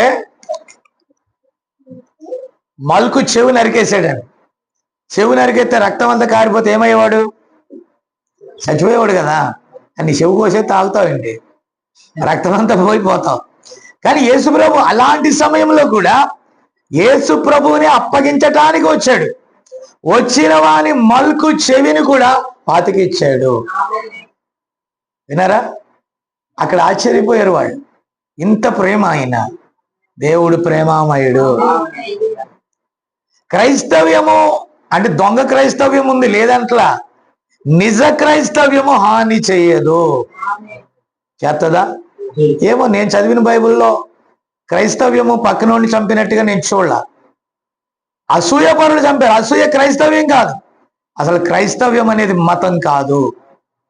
మతం అనేది మత్తు. అలా మాట విన్నారా? సో ఇక్కడ ఏం జరిగింది? ఆరాధన కాడే గొడవ వచ్చింది. అక్కడ కయ్యూను ఆరాధన దేవుడు అంగీకరించలా. హేబేలు ఆరాధన అంగీకరించినందుకు మళ్ళా తమ్ముడు జరిగింది ఏదో జరిగిపోయింది, మనం ఒకటే, దుష్టుడు మనం ఒకటే అన్నాడంటే నమ్మకూడదు. విన్నారా? కానీ దైవిక ప్రేమ అన్నిటినీ నమ్ముద్దంట. బైబిల్ చెప్తుందా? అన్నిటినీ నమ్మును. అసలు అన్నిటినీ నమ్మే. అందుకే ఒకడు అంటాడు గొర్రెలు అంటాడు. ఏంటండి గొర్రెకున్న లక్షణం? దేవునికి అప్పగించుకున్న తర్వాత ఇక తన మీద తాను హక్కు కలిగి ఉండడు. చనిపోవటానికి కూడా భయపడ్డు. అయితే పందిని చంపండి చూద్దాం, చచ్చిపోద్దేమో. గిలగిల కొట్టుకుని అందరిని కోరికి గొర్రె చావదు. అలాగే ఏ దూడ కూడా చావు తన్నుకుంటది. గొర్రె ఒక్కటే మెత్తగా వెళ్ళిపోతాడు. తను అప్పగించేసుకుంటది అది. ఆయన అందుకన్నాడు నేను గొర్రెలకు కాపరిని. అది అటాక్ చేయదు.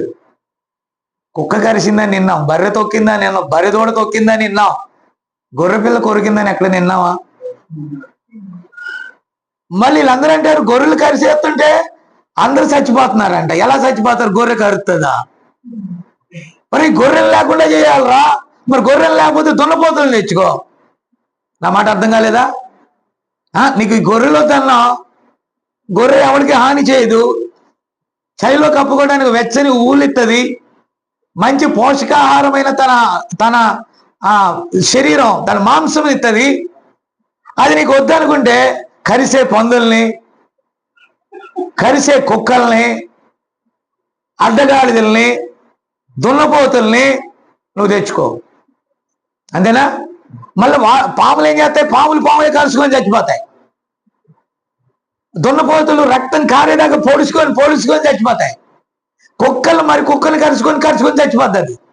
గొర్రె ఒకటే సమాధానంగా కలిసి ఉంటుంది. యూనిటీ కావాలంటే ఒక గొర్రె ఇంకో గొర్రెను పొడిచి చంపే క్వశ్చనే లేదు. మీకు అర్థమైందా? మరి గొర్రెలు కావాలా? బర్రెలు కూడా పొడుచుకుంటాయి. మధ్యలో పొరపాటున ఆటో వేసుకుని వెళ్ళాను. ఆటో ఒక్కటే ఉంటది కానీ అక్కడ ఎవరు ఉండరు. నా మాట విన్నారా? గొర్రెలకు దూరు. నేను బోలనిసార్లు గొర్రె మందలోకి దూరాను బైక్ మీద. విన్నారా? గొర్రె మందలోకి నేను దూరాక ఎంత హ్యాపీగా ఫీల్ అయ్యానంటే చక్కగా ఫోటోలు తీసుకున్నాను. గొర్రెలు బర్ర వస్తుంది బండి కాడికి. పాపం ఇలా చూసి ఇలా నాకే చూసి వెళ్ళిపోతుంది. పాపం ఆ యజమానుడు ఎటు వెళ్తున్నాడు అనేదే కానీ దానికి నేను బైక్ కింద పడుతున్నానా, లారీ కింద పడుతున్నానా ఏమి చూసుకోదు. కానీ గొర్రెలు అంటున్నారే ఈ బర్రెలు, వాళ్ళు ప్రమాదం తొక్కేస్తాయి. నువ్వు గొర్రెల దగ్గరికైనా బండి వేసుకుని వెళ్ళి బర్రెల దగ్గరికి వెళ్ళబాక. నేను చెప్పేది సీరియస్ అండి. ఇల్లు పోతే పోన్లని నువ్వు గొర్రె వెనకాల కన్నా వెళ్ళు, ఏం కాదు. కనీసం గాడిద వెనకాలకి వెళ్ళు, అది ఎంత మౌనంగా ఉన్నా లాగితంతది మూతి మీద. గొర్రె ఈజ్ గొర్రె, దట్స్ ఆల్. అది క్రైస్తవుడు. తాను చచ్చిపోతున్నా పక్కనోని ఏమి అన్నాడు. నా మాట వినపడుతుందా బాబు? అక్కడికి ఎందులేండి నాయన, వినండి. ఇదిగో నీ కుమార్తె ఇక్కడే ఉంది, విన్నారా? కాబట్టి పిల్లారా, అది గొర్రె లక్షణం. ఓకే, గొర్రె పిల్ల వెళ్తే గొర్రెల కాపరి వెళ్తాడంట. కాబట్టి పిల్లారా, మీరు దయచేసి వినాలి. అతడు ఆ గొర్రెనే దేవుడికి ఇచ్చాడంటే ఎంత ప్రేమ గల దేవుడు. ఆయన తన ప్రాణముని ఇచ్చాడు అనటానికి సూచనగా ఆ రెవల్యూషన్ ద్వారా మన పాపములకు విమోచన ఇదే అని చెప్పి హేబేలు ఇస్తే, ఇప్పుడు ఆ దుర్మార్గుడైన కయ్యూను వచ్చి ఎవరిని చంపాడు? హేబేలుని చంపితే హేబేలు చిందించిన ఆ రక్తం, యేసుక్రీస్తు చిందించిన ఆ రక్తం, హతసాక్షులు చిందించిన ఆ రక్తమే ఒకరోజు అందరికీ తీర్పై నిలబడుతుంది. ఈ మొర దెబ్బకి తట్టుకోలేరు అక్కడ. అందుకే ఏమన్నాడు యేసయ్య? దాని గురించి రిఫర్ చేస్తే ఏమన్నాడు? అక్కడ హేబేలు రక్తము మొదలుకొని బకీరియా రక్తం, మళ్ళా యేసు రక్తం, శిష్యుల రక్తం, చిందించిన ప్రతి దైవ సేవకుల రక్తం ఈ భూమి భరించలేకపోతుంది. తీర్పు ఎంత కఠినంగా ఉండబోతుందో, భూమి మూలుగుతుంది. నా మాట విన్నారా? సో మీరు గమనిస్తే ఎవడు ఉన్మాది? సాతాను సంబంధులు ఉన్మాదులు. దేవుని సంబంధులు ఎన్నడూ ఉన్మాదులు కాదు. ఎందుకంటే వారి నాయకుడు ఉన్మాదతనం చేస్తే, నేను పిలుపు ఇస్తే 12 సేనా వ్యూహాల కంటే ఎక్కువ మంది దూతలు వచ్చి ఈ భూమిని అలా పిసిగా తీసిరేస్తారండి. చెత్త పేపర్ నెల నలుపుతారే, ఈ పేపర్ నెల నలిపినట్టుగా నలిపటి పారేస్తారు దూతలు. ఒక్క దూత ఒక్క రాత్రి 1,85,000 మందిని మొత్తిన గొప్ప దూతలు ఉన్నారు. నా మాట విన్నారా? ఏం చేయగలరు? దడదడలాడిస్తారండి. మీరు విన్నారా? వాళ్ళు శరీరులు కాదు, ఆత్మస్వరూపులు. అయితే దేవుడు ఒక చట్టము గీశాడు. ఆయన కొరకు ఎందరు మరణించాలో వారి లిస్ట్ ఉందని. ఇప్పుడు యూదులు ఉన్నారు, యూదుల ఆత్మలో 5వ ముద్ర క్రింద వారు నాదా సత్యస్వరూపి, ఎందాక మాకు తీర్పు తీర్చమని వారి మూలిగారా?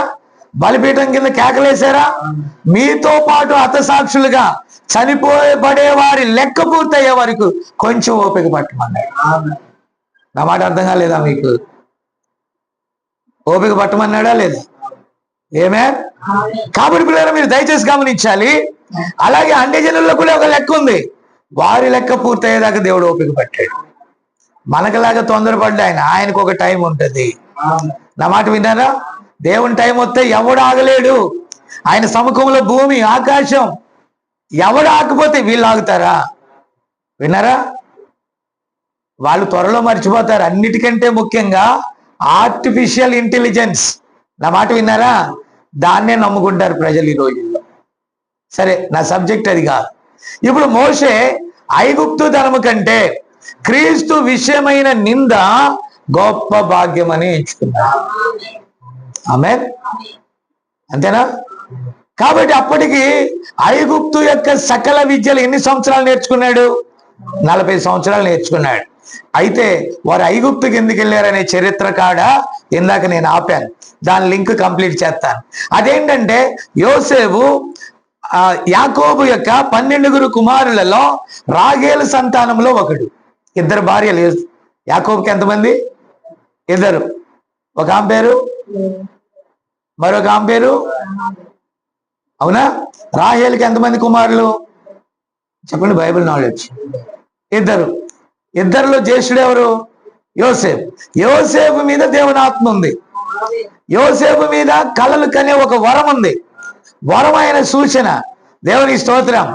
ఈ కళలు అన్ని చెప్తా ఉంటే అన్నదమ్ములు కోపం వచ్చి, సూర్యచంద్రులంటే తల్లి తండ్రి, నక్షత్రాలంటే అన్నలు, వీళ్ళందరూ వచ్చి నమస్కారం చేసినట్టుగా ఏమే నమస్కారం చేసినట్టుగా ఇవన్నీ కళల యొక్క సూచనలు చెప్తున్నప్పుడు ఆమె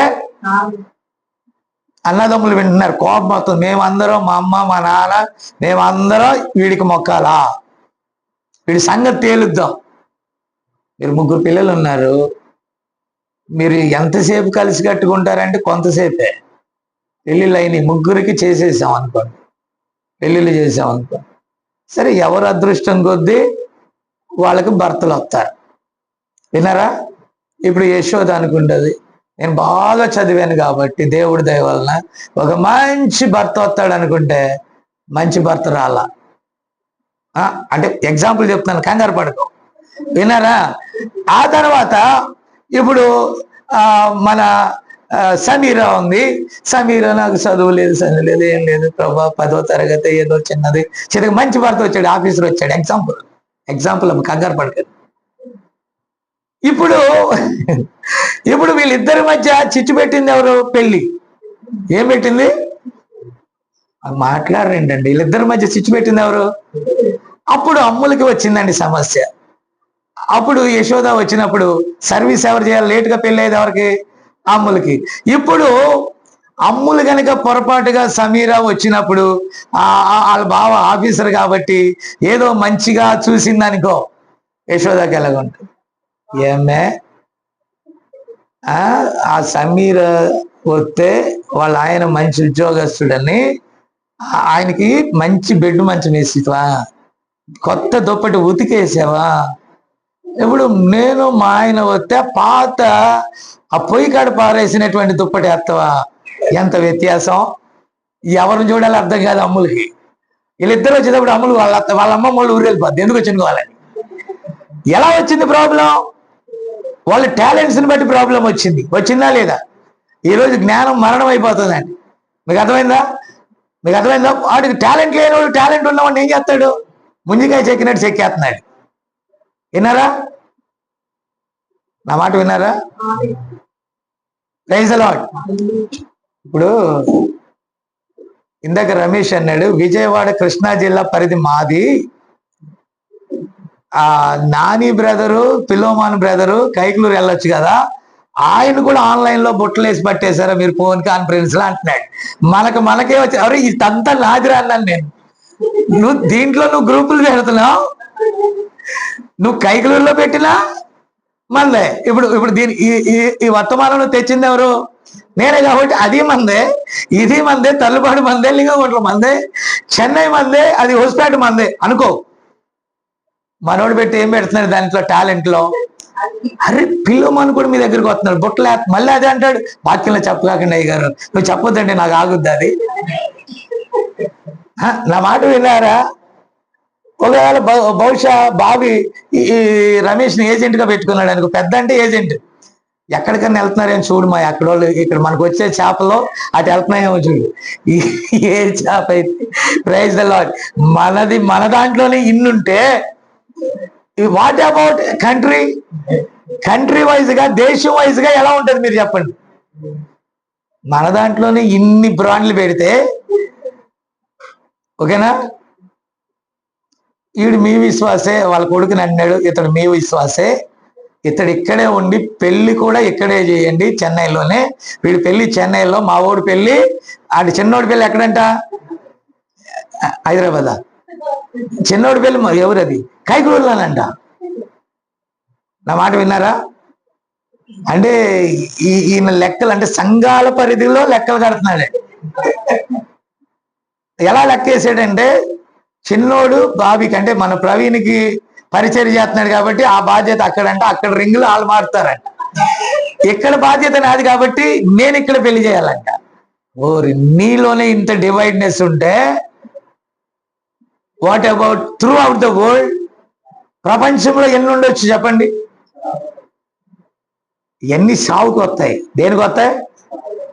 అంతా ఒకటంటే ఏ సాగు రాదు. నా మాట అర్థం కాలేదా? ప్రియులారా, టైం అయిపోతుంది. నేను ఈరోజు ఇది ముగించలేనండి, అవితకి లేదు. సో ఇక్కడ గమనిస్తే యోసేపును తండ్రి అయిన యాకోబు ప్రేమించినందున అన్నదమ్ముల్లో ఏమొచ్చిందండి? బ్రదర్స్ లో, మన బ్రదర్ అండ్ అసెంబ్లీలో ఏమొచ్చింది? అసూయ వచ్చింది. ఏమొచ్చింది? ఇప్పుడు విషయం ఏంటంటే, అసూయ చేత వారు ఏం చేశారు? పాపం అన్నాదమ్ములు కదా, మన అన్నలు కదా, మన బ్రదరన్ కదా, మన బాప్టిస్ట్ కదా, మన లోదరన్ కదా, మన సిఎస్ఏ కదా, మన క్రైస్తవులు కదా అని ఇంకొంచెం వాక్యం చెప్పడానికి నమ్ముతారు కదా, సర్పసంతానం అంటే నమ్ముతారు కదా, ప్రవక్త అంటే నమ్ముతారు కదా అని ఒక వాక్యాన్ని తీసుకెళ్తే వీడిని కాళ్ళు చేతులు పట్టి గుంటలు పడేయండి. ఎగతాళి మనల్ని మనమే ఎగతాళి చేసుకుంటే బయటోడు చేయడా? ఇప్పుడు లేఖనాల పరిశోధన అంటే నీకు ఆత్మ ఉంటే పట్టుకుంటావు, ఆత్మ లేకపోతే తెలియదు. అయితే ప్రేమ కలిగి ఉండాల. వాడు వీడు అంటాం. నీ ప్రవక్త, ఇప్పుడు ఒకరి ప్రవక్తను దూషిస్తే వారు ఆయన్ని నమ్మారు, వాళ్ళకి కోపం. మనకు ఒక ప్రవక్తను మనం నమ్మినప్పుడు మనల్ని అంటే మనకి కోపం, అంటే మనం క్షమిస్తాం అంతే. కానీ దూషణకరమైన మాటలు క్రైస్తవులే మాట్లాడితే వాట్ అబౌట్ అన్యజనులు? దైవ పిల్లల నోట దూషణ మాటలు రావచ్చా? ఎవరు మాట్లాడట్లా? రావచ్చా? ఈరోజు వర్తమానంలో వచ్చిన పెద్ద జబ్బు కూడా అదే. సంఘ శాఖ అంటేనే సైతాన్ పిల్లలు అన్నట్టుగా నువ్వు ముద్ర వేయద్దు. ప్రవక్త ఏమన్నాడు తెలుసా? ఏమన్నాడు?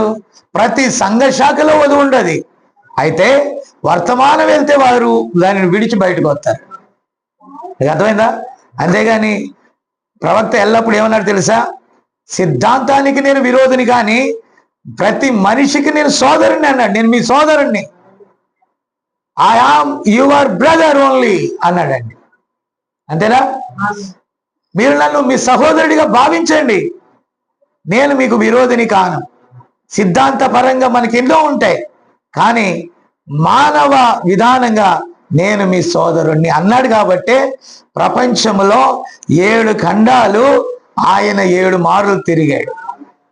ఆమె మరి అందరూ వర్తమానం వల్లే పిలిచారా? ఇండియాకి 54లో వచ్చాడు. జైనులు, సిక్కులు, బౌద్ధులు, హిందువులు, ముస్లింలు, నా మాట విన్నారా? వీళ్ళందరి సముఖంలో అనేక మతాల సమ్మేళనంలో దైవదాసుడు మాట్లాడు. ఎవరిని ఏమనలా, ఒక్కటే అన్నాడు, నేను నమ్మిన యేసు శక్తిమంతుడు, నేను ఆయన్ని నమ్ముతున్నా. నా దగ్గరికి ఒక సమస్య వచ్చింది. ఇప్పుడు ఇదిగో సూర్య నమస్కారం చేసి కళ్ళు పోగొట్టుకున్న ఈ యొక్క దీనుడైన వ్యక్తి ఇక్కడ ఉన్నాడు, మీరెవరైనా వచ్చి ఇతని కళ్ళు తెరిపించండి. మనకు కావలసింది శక్తి, యుక్తి కాదు. రా అన్నాడండి. ఒకవేళ మీరు ఇతన్ని బాగు చేయగలిగితే మీ దేవుళ్ళ పేరిట నేను వెళ్ళిపోతాను అన్నాడు. నేను సైలెంట్గా ఇండియా నుంచి వెళ్ళిపోతాను అన్నాడు. ఎవరు రాలేదు, ఎవరు రాలేదు. ఎవరు లేరా అని అడిగాడు. సోదరులారా కమాన్ అన్నాడు. ఎవరు రాలా. చిన్న ప్రార్థన చేశాడు, ప్రభువా ఈ గురుడివాని కన్నులు తెరవడు. పెద్ద కేకేసి నా కళ్ళు వచ్చి నేను ఆరుచుకుంటూ వెళ్ళిపోతే లక్షలాది మంది ప్రజలు డయాస్ మీదకు దూసుకొని వచ్చేశారు. ఆయన తప్పించడం అంతా ఇంత పని కాలేదు. ఆనాడు మన ప్రైమ్ మినిస్టర్, నా మాట విన్నారా? నెహ్రూ గారు ఉన్నారండి. నా మాట విన్నారా? మన ప్రైమ్ మినిస్టర్ నెహ్రూ గారు ఉన్నారు. అప్పుడు ఆయన కుమార్తె ఇందిరాగాంధీ గారు కూడా ఉన్నారండి. అప్పుడు ఆ దినాల్లో ఆ రాష్ట్రపతి కూడా ఉన్నారు. వీళ్ళందరూ ఈయనకి విందిచ్చారండి. నా మాట విన్నారా? అయితే ఆయన మరొక ప్రాంతానికి వెళ్లాల్సి ఉంది, చెన్నై కానీ బెంగళూరు కానీ గుర్తులేదు. వెళ్లాల్సి ఉంటే దాన్ని అర్ధాంతరంగా ముగించేసి, ఆయన హెల్త్ కూడా కొంచెం ప్రాబ్లం వచ్చింది, ఆ క్యాంప్ అక్కడ ముగించి వెళ్ళిపోయారు. నా మాట విన్నారా? కారణం ఏంటంటే అప్పుడు నెహ్రూ గారి కుమార్తె అందట, నాకు తెలీదు, కొంతమంది చెప్పారు ఆ సాక్ష్యాలు. ప్రియులారా, ఇలాగనైతే ఈ దేశంలో అందరూ మారిపోయే ప్రమాదము ఉంది. కాబట్టి పిల్లలు నేను చెప్పేది ఏంటంటే, సత్యము ఎక్కడైతే ఉంటే మిగతా వాళ్ళు భయపడతారండి. నా మాట విన్నారా? భయపడతారు. కాబట్టి ఆయన సైలెంట్గా వెళ్ళిపోయాడు. కానీ ఎందుకు చెప్పకూడదు, నేను ఎందుకు ఉండకూడదు? ఆయన ఏ వాదోపవాదనలు చేయలా. ఆఫ్రికా వెళ్ళాడు, డర్బన్ సిటీలో అనేక మంది స్వస్థత పొందారు. Praise the Lord. రొడేషియా రాణి, వాళ్ళు ముస్లిమ్స్ అండి, అక్కడ ఉన్న మతం అదే. అయితే ఒక స్పెషల్ ట్రైన్ వేసి అనేకులను మీటింగ్కి పంపించిందండి. నా మాట విన్నారా? ఎందుకని? దైవిక శక్తి. ఈరోజు మనం నిలబడాల్సింది దేవుని శక్తితో కానీ కేవలం తర్కాలతో కాదు. నా మాట అర్థమవుతుందా మీకు? తర్కము భేదాభిప్రాయాలు తెస్తుంది. శక్తి దేవుని ప్రభావమును చూపిస్తుందండి అక్కడ. సో నేను అంటాను, ప్రవక్త కంటే కూడా వధువు ఇంకా శక్తి గలది. ఎందుకని అంటానంటే, వధువు ఆయన యొక్క భార్య. ఆమేన్. సో నేను చెప్పేది అసలు సంగతి వినండి. ఇలాగున అసూయ చేత అతను పట్టుకున్నారు, గుంటలో వేశారు, ఇథియోపియన్కి అమ్మేశారు. అవునా? ఒక ఐగుప్తీయునికి అమ్మేశారు. ఐగుప్తీయుని ఇంటిలో అతడు నేరం మోపబడ్డాడు. అక్కడి నుండి చెరలో వేయబడ్డాడు. అక్కడి నుంచి రాజు కలగన్నాడు. ముందు అక్కడ ఉన్నటువంటి ఆ పానదాయకుడు, భక్షకారుడు అంటే వంట చేసేవాడు, పానదాయకుడు కళల కంటే కళలకు భావం చెప్పాడు. వాళ్ళు వెళ్ళి మర్చిపోయారు, వాళ్ళ ఉద్యోగాలు వచ్చాయి. కానీ రాజుకు ఒక కళ వచ్చింది. ఆ కళను బట్టి భయపడ్డాడు. భయపడితే యోసేపును రంగంలోకి దేవుడు పిలిచాడు. యోసేపు కళల భావం చెప్పాడు. అలాగే 7 సంవత్సరాలు అధికమైన పంట. నా మాట విన్నారా? 7 సంవత్సరాలు కరువు. పంట కాలంలో కూర్చుకున్నారు, కరువు వచ్చేసిందండి. ఈరోజు దేవుడు తన ప్రవక్తను పంపి రుజువు చేసిన ఎన్నో రుజువులు ఉన్నాయి. కానీ సైతాన్ ఏమందో తెలుసా? క్రైస్తవ్యమే అబద్ధ ప్రవక్త అని ముద్ర వేసింది. యేసు ప్రభుని అబద్ధ మెస్సియా అన్నారు. అంతేనా? బయల్జెబూలు వలన చేస్తున్నాడు అన్నారు. మోషేను నమ్మలేదు, ప్రవక్తలను నమ్మలేదు. ప్రవక్తలను నమ్మని ఏ ప్రపంచమైనా పాడైపోద్ది. నా మాట విన్నారా? అర్థమవుతుందా? కాబట్టి ఆ తర్వాత అదే ఫరో ఆమె తన తర్వాత తనని రాజుగా ఉంచాడు. రాజు స్థానానికి దేవుడు ఈ యొక్క యోసేపుని హెచ్చించాడు. Praise the Lord. హెచ్చించిన తర్వాత ఈ ప్రజలందరూ అక్కడికి చేర్చబడ్డారు. యాకోబు ఇంటి వారు 72 మంది అక్కడికి చేర్చబడి ఇంచుమించుగా కొన్ని వందల సంవత్సరాలలో ఆమె 20 లక్షలు, దరిదాపు 40 లక్షలు జనాభా తయారయ్యారండి. జనాభా పెరిగిపోతా ఉంటే యోసేపుని ఎరగని రాజును దేవుడే పంపించాడు. అతడు వచ్చి ఏం చేశాడు? కఠినమైన ఆంక్షలు మోపాడు. వాళ్ళని మైనార్టీలుగా చేశాడు. వారిని వెట్టి చాకరీ చేసేవారిగా చేశాడు. ఆమె నా మాట విన్నారా? అలాంటి టైంలో అబ్రహామునకు వాగ్దానం ఇచ్చినట్టుగా 440 సంవత్సరాల తర్వాత దేవుడు సెలవిచ్చినట్లుగా ఒక ప్రవక్తను పంపాడు. ఆ ప్రవక్త అదే ఫరో ఇంటిలోకి చేర్చబడ్డాడు. ఎలాగనేది నేను చెప్పలేను, ఇప్పుడు టైం అయిపోతారు. కాబట్టి జమ్ము పెట్టెలో పెడితే ఫరో యొక్క కుమార్తె అతన్ని తీసుకెళ్లి పెంచుకుంది. 40 సంవత్సరాలు రాజ విద్య నేర్పించిందండి. విన్నారా?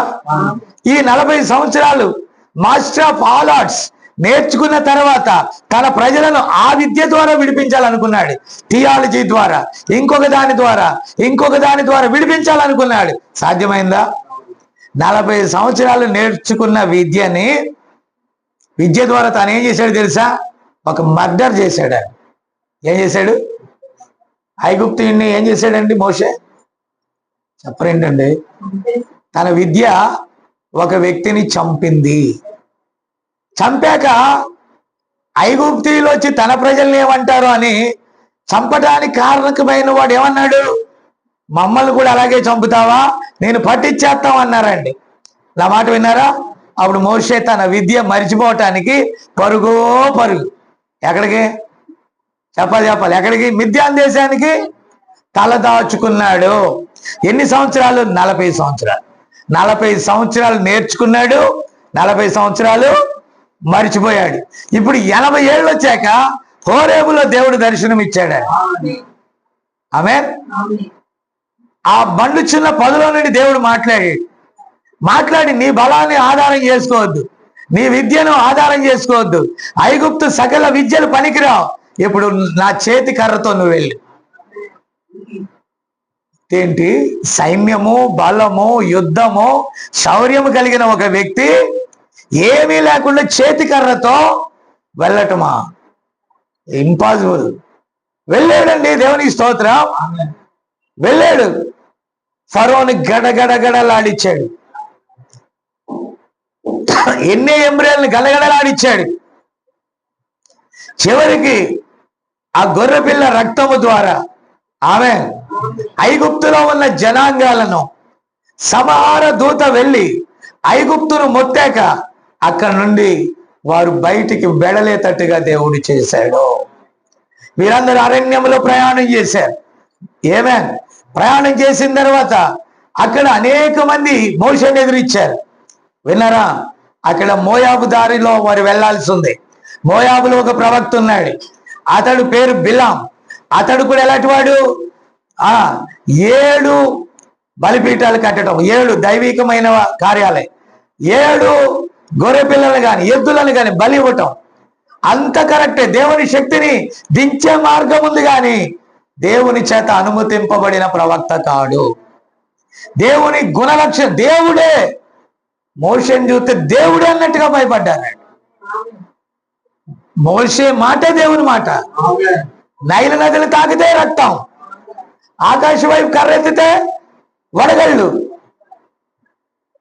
అతడు ఏది ఆజ్ఞాపించాడు అవన్నీ పడిపోతాం. ఏమేన్ అంటే ఇంచుమించుగా మోషేని చూస్తే ఎవరిని చూసినట్టుగా భయం వేసింది? గడగడ వణికారండి వాళ్ళు. హల్లెలూయా. కాబట్టి ఐగుప్తులో నుండి తీసుకుని వెళ్ళాడు. అయితే శత్రువులు లేరా? మోయాబు ప్రాంతం మీదుగా మీదేమి తాకం, మా దాన్ని నీ దాంట్లో పెట్టడం, నీ దాన్ని మా దాంట్లోకి తీసుకో, మార్గమును వెళ్ళిపోతాం, మీ మధ్యలోంచి వెళ్ళిపోతాం. అది ఇండియా కానీ, దేవుని వాక్యం ఇండియా కానీ, మొత్తం 198 దేశాలు కానీ. విన్నారా? ఈ సత్యవాక్యం వెళ్తుంది దారిలో, అందుకని ఎవరికి అది హాని చేయలేదు. వారిని వీరిలో, వీరిని వారిలో కలుపుకోలేదు. అది ప్రత్యేకమైన జనాంగం. నమ్మిన వారిని రాహాబని వేశ్య యెరికోలో నమ్మింది, చేర్చుకుంది. మోయాబు నుండి రూత్ వచ్చింది, చేర్చుకుంది ఆమె. అంతేగాని కడమవారు అపోస్తులతో కలవటానికి భయపడ్డారంట. నా మాట విన్నారా? ఏమేన్. Because why? అంత స్ట్రిక్ట్ గా ఉన్నారంట వాడు. హల్లెలూయా. అది ప్రత్యేకమైన జనం. వారి మీద పగటి వేళ మేఘస్తంభం ఉండేది, రాత్రి వేళ అగ్ని స్తంభం ఉండేది. ఈరోజు ఏది దేవుని శక్తి? ఏది ఈరోజు? దేవుని గుణలక్షణాలు మోషే చూపించాడు, దేవుని గుణలక్షణాలు యోసేపు చూపించాడు, దేవుని గుణలక్షణాలు అబ్రహాం చూపించాడు. దేవుని గుణలక్షణాలు మనం కలిగి ఉండాలి. పైకి భక్తి కాదండి. కాబట్టి ఈ మోయాబులో అక్కడ ఒక రాజు ఉన్నాడు. విన్నారా? ఆ రాజు ఈ బిలాం అనే ప్రవక్తని, విన్నారా, అన్నాడు, వాళ్ళు దేవుని ప్రజలు, వాళ్ళు ఏదో వర్తమానం చెప్తున్నారంట, ఏదో సర్పసంతానం బోధిస్తున్నారంట, 7 సంఘకాలాలు అంటున్నారంట, ఆయన కుడి చేతిలో 7 నక్షత్రాలంటే 7 సంఘకాలాలంట, ఆయన 7వ సంఘకాలానికి ప్రవక్త అంట. వీళ్ళ సంగతి ఏంటో తెలుసు ఆ మోషే సంగతి. అసలు అన్ని జనులు దూషించారా? దేవుణ్ణి ఎరిగామని చెప్పుకున్న నామకార్థులు దూషించారా? ఆయన్ని సంఘ శాఖలు దూషించారు. ఈ మోయాబీలు సంఘ శాఖ. విన్నారా? రాజు పేరేంటి? బాలాకు రాజు అండి. ఈ రాజు ఈ ప్రవక్తలను కొన్నాడు, ఈ ప్రవక్తను కొన్నాడు. ఏమని కొన్నాడు? నీకు చాలా ధనమిత్తా, నువ్వు ప్రవక్తవే, నువ్వు ప్రవచించు వారి కోసం తప్పుడు ప్రవక్త అని. ఆ ప్రజలందరినీ ద్వేషించి అన్నాడు. ముందు ద్వేషించను అన్నాడు, బైబిల్ ప్రకారం అదంతా రైటే అన్నాడు, లేఖనాలన్నీ కూడా సరే అన్నాడు. మనం వాళ్ళని ద్వేషించకూడదు అనుకున్నాడు, కానీ డబ్బును చూసి ద్వేషించదా. సేమ్ బలిపీఠం, ఇప్పుడు మోషే వాళ్ళు లాస్ అయ్యారా? వీళ్ళు లాస్ అయ్యారా? మోషే వాళ్ళు కూడా నష్టం జరిగింది. ఎలా జరిగిందో తెలుసా?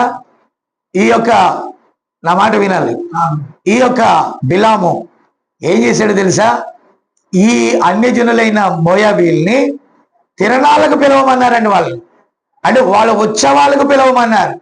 వాళ్ళ ఉత్సవాలకు సైనికులు వెళ్ళి మోయాబు స్త్రీలను చూసి ఆకర్షితులయ్యారు. ఈరోజు వర్తమానం అని చెప్పుకొని చిన్న వారులారా, అన్యజనులతో మీరు ఆకర్షితులైతే మీకు కూడా అదే గతి. ఇజ్రాయేలులో భ్రష్టత్వం వచ్చేసిందండి దేవుని ప్రజల్లో. ఈరోజు నిజ సంఘాల్లో కూడా భ్రష్టత్వం సంభవించడానికి కారణం అన్యజనుల ఆచారాలు. వారు ఏమని తిడుతున్నారు? మీరు కూడా విగ్రహారాధన ఎందుకు చేస్తున్నారు? అనుకరణ అంటున్నారు. మనం ఎందుకు చేయాలి చెప్పాడు బైబిల్లో. మేరీ మాత ఉత్సవాలు, కొబ్బరికాయలు కొట్టడాలు, దీపాలు వెలిగించడాలు, అవి ఇవి బైబిల్లో లేనివన్నీ మనం కూడా చేస్తే అది వాళ్ళకి తెలిసి ఇది మాది, మీరెందుకు దొంగలిస్తున్నారని వాళ్ళు గొడవ పెట్టుకుంటారు. నీది నువ్వు పాటించుకో, వాళ్ళు నీ జోలికి రా. దేవుడు మనకిచ్చింది బోల్డ్ అంత ఉంది అనుసరించడానికి. పక్కనోడికి దొంగలించాల్సిన పని మనకెందుకు? చివరికి ఘోరమైన నష్టం ఇజ్రాయేలుకి జరిగింది. చివరికి యెహోషువ కాలంలో ఏం చేశాడు? పట్టుకున్నాడండి. ఎవరు పట్టుకున్నాడు? మోయాబులో ఉన్న ప్రవక్త అయిన బిలామును పట్టుకొని చంపి పారేశాడండి. మీకు అర్థమైందా? ఈరోజు మనుషుల్ని కాదు మనం చంపేది. చాలా మంది ఎలా పొరపడుతున్నారో తెలుసా? సిద్ధాంతములు. క్రైస్తవ్యంలోనే సమస్య ఉంది, బయట కాదు. బయట వాళ్ళు ఎరగరండి, వాళ్ళు అవిశ్వాసులు, వాళ్ళకి తెలియకపోతే వదిలేస్తారు. విశ్వాసుల్లోనే ప్రాబ్లం ఉంది. విశ్వాసుల్లోనే రెండు రకాలు ఉన్నారు. ఒక రకం అవిశ్వాసి, పక్కన పెట్టండి. ఒకటి వెచ్చనిది, నులివెచ్చనిది. సమస్య ఎక్కడొస్తుంది? నులివెచ్చని సమూహాలతోనే సత్యమునకు విరోధమైన కార్యం జరుగుతుంది. నా మాట అర్థమవుతుందా మీకు? కాబట్టి సంస్కరణ మనలోనే జరగాలి. మనలను మనమే విమర్శించుకుంటే తీర్పు పొందాము. కాబట్టి మోషేను పంపాడు, ఆ జనాంగాలను విడిపించాడు. ఈరోజు మన ప్రభువైన యేసుక్రీస్తు ఈ లోకానికి వచ్చాడు. అపోస్తులు వచ్చారు, 7 సంఘకాల దూతలు వచ్చారు. ఈ గడియకు దేవుడు ఒక వర్తమానికుని పంపాడు. అవన్నీ నేను తర్వాత చెప్తాను, ఎందుకంటే దీన్ని మరలా వచ్చే వారం కూడా ముగిసేదాకా నేను కొనసాగిస్తాను. అది చాలా ప్రాముఖ్యమైన విషయాలు. కాబట్టి ఇప్పటికైతే మనం ప్రార్థన చేసుకుందాం. ప్రేమగల మా తండ్రి యేసయ్య, చాలా విషయాలు నాయన వేగంగా వెళ్ళిపోవాలని నాకు అనిపించలేదు. కొద్దిగా నీ బిడ్డలకు అవగాహన వచ్చుటకు నాయన నేను ప్రయాసపడ్డాను. నాయన ఈ చిన్న వధువుని దీవించు నాయన. ఈ వాక్యం ఎక్కడికైతే వెళ్తుందో వారిని నీ కృపలో జ్ఞాపకం చేసుకో ప్రభువా. సమస్తమును సమకూర్చండి ప్రభా. ఎంతో అల్లకల్లోలో నువ్వు చెప్పినట్టే జరుగుతుంది. ఇది మాకు కొత్త కాదు నాయన. ఈ రాకడి దినాల్లో ఏది జరగాలని మీరు ముందుగా నిర్ణయించారు, అదే జరుగుతుంది ప్రభువా. నీకు వందనాలు. నీ కృపా, నీ దీవెన, నీ సమృద్ధిని బిడ్డలకు దయచేయి. ఉదయకాలంలో బయలుదేరి ఎంతో ప్రయాసతో వచ్చారు. తిరిగి వారి ప్రాంతానికి వారు వెళ్ళొచ్చుందిగా నాయన రాకపోకల్లో నీ కృప దయచేయి. అలాగే ప్రభువా, మా ఎదుటిన్న ప్రతి కూడికలను బట్టి, మిగతా విషయాలన్నిటిని బట్టి నీకే వందనాలు. సమస్తమును చక్కగా చేయి దేవుడు అయిన నీ చేతులకు మమ్మల్ని మేము అప్పగించుకుంటూ ఆ ప్రభువును రక్షకుడైన యేసుక్రీస్తు నామములో అడుగుచూ ప్రార్థించుచున్నాను. Amen, amen. షాలోమ్.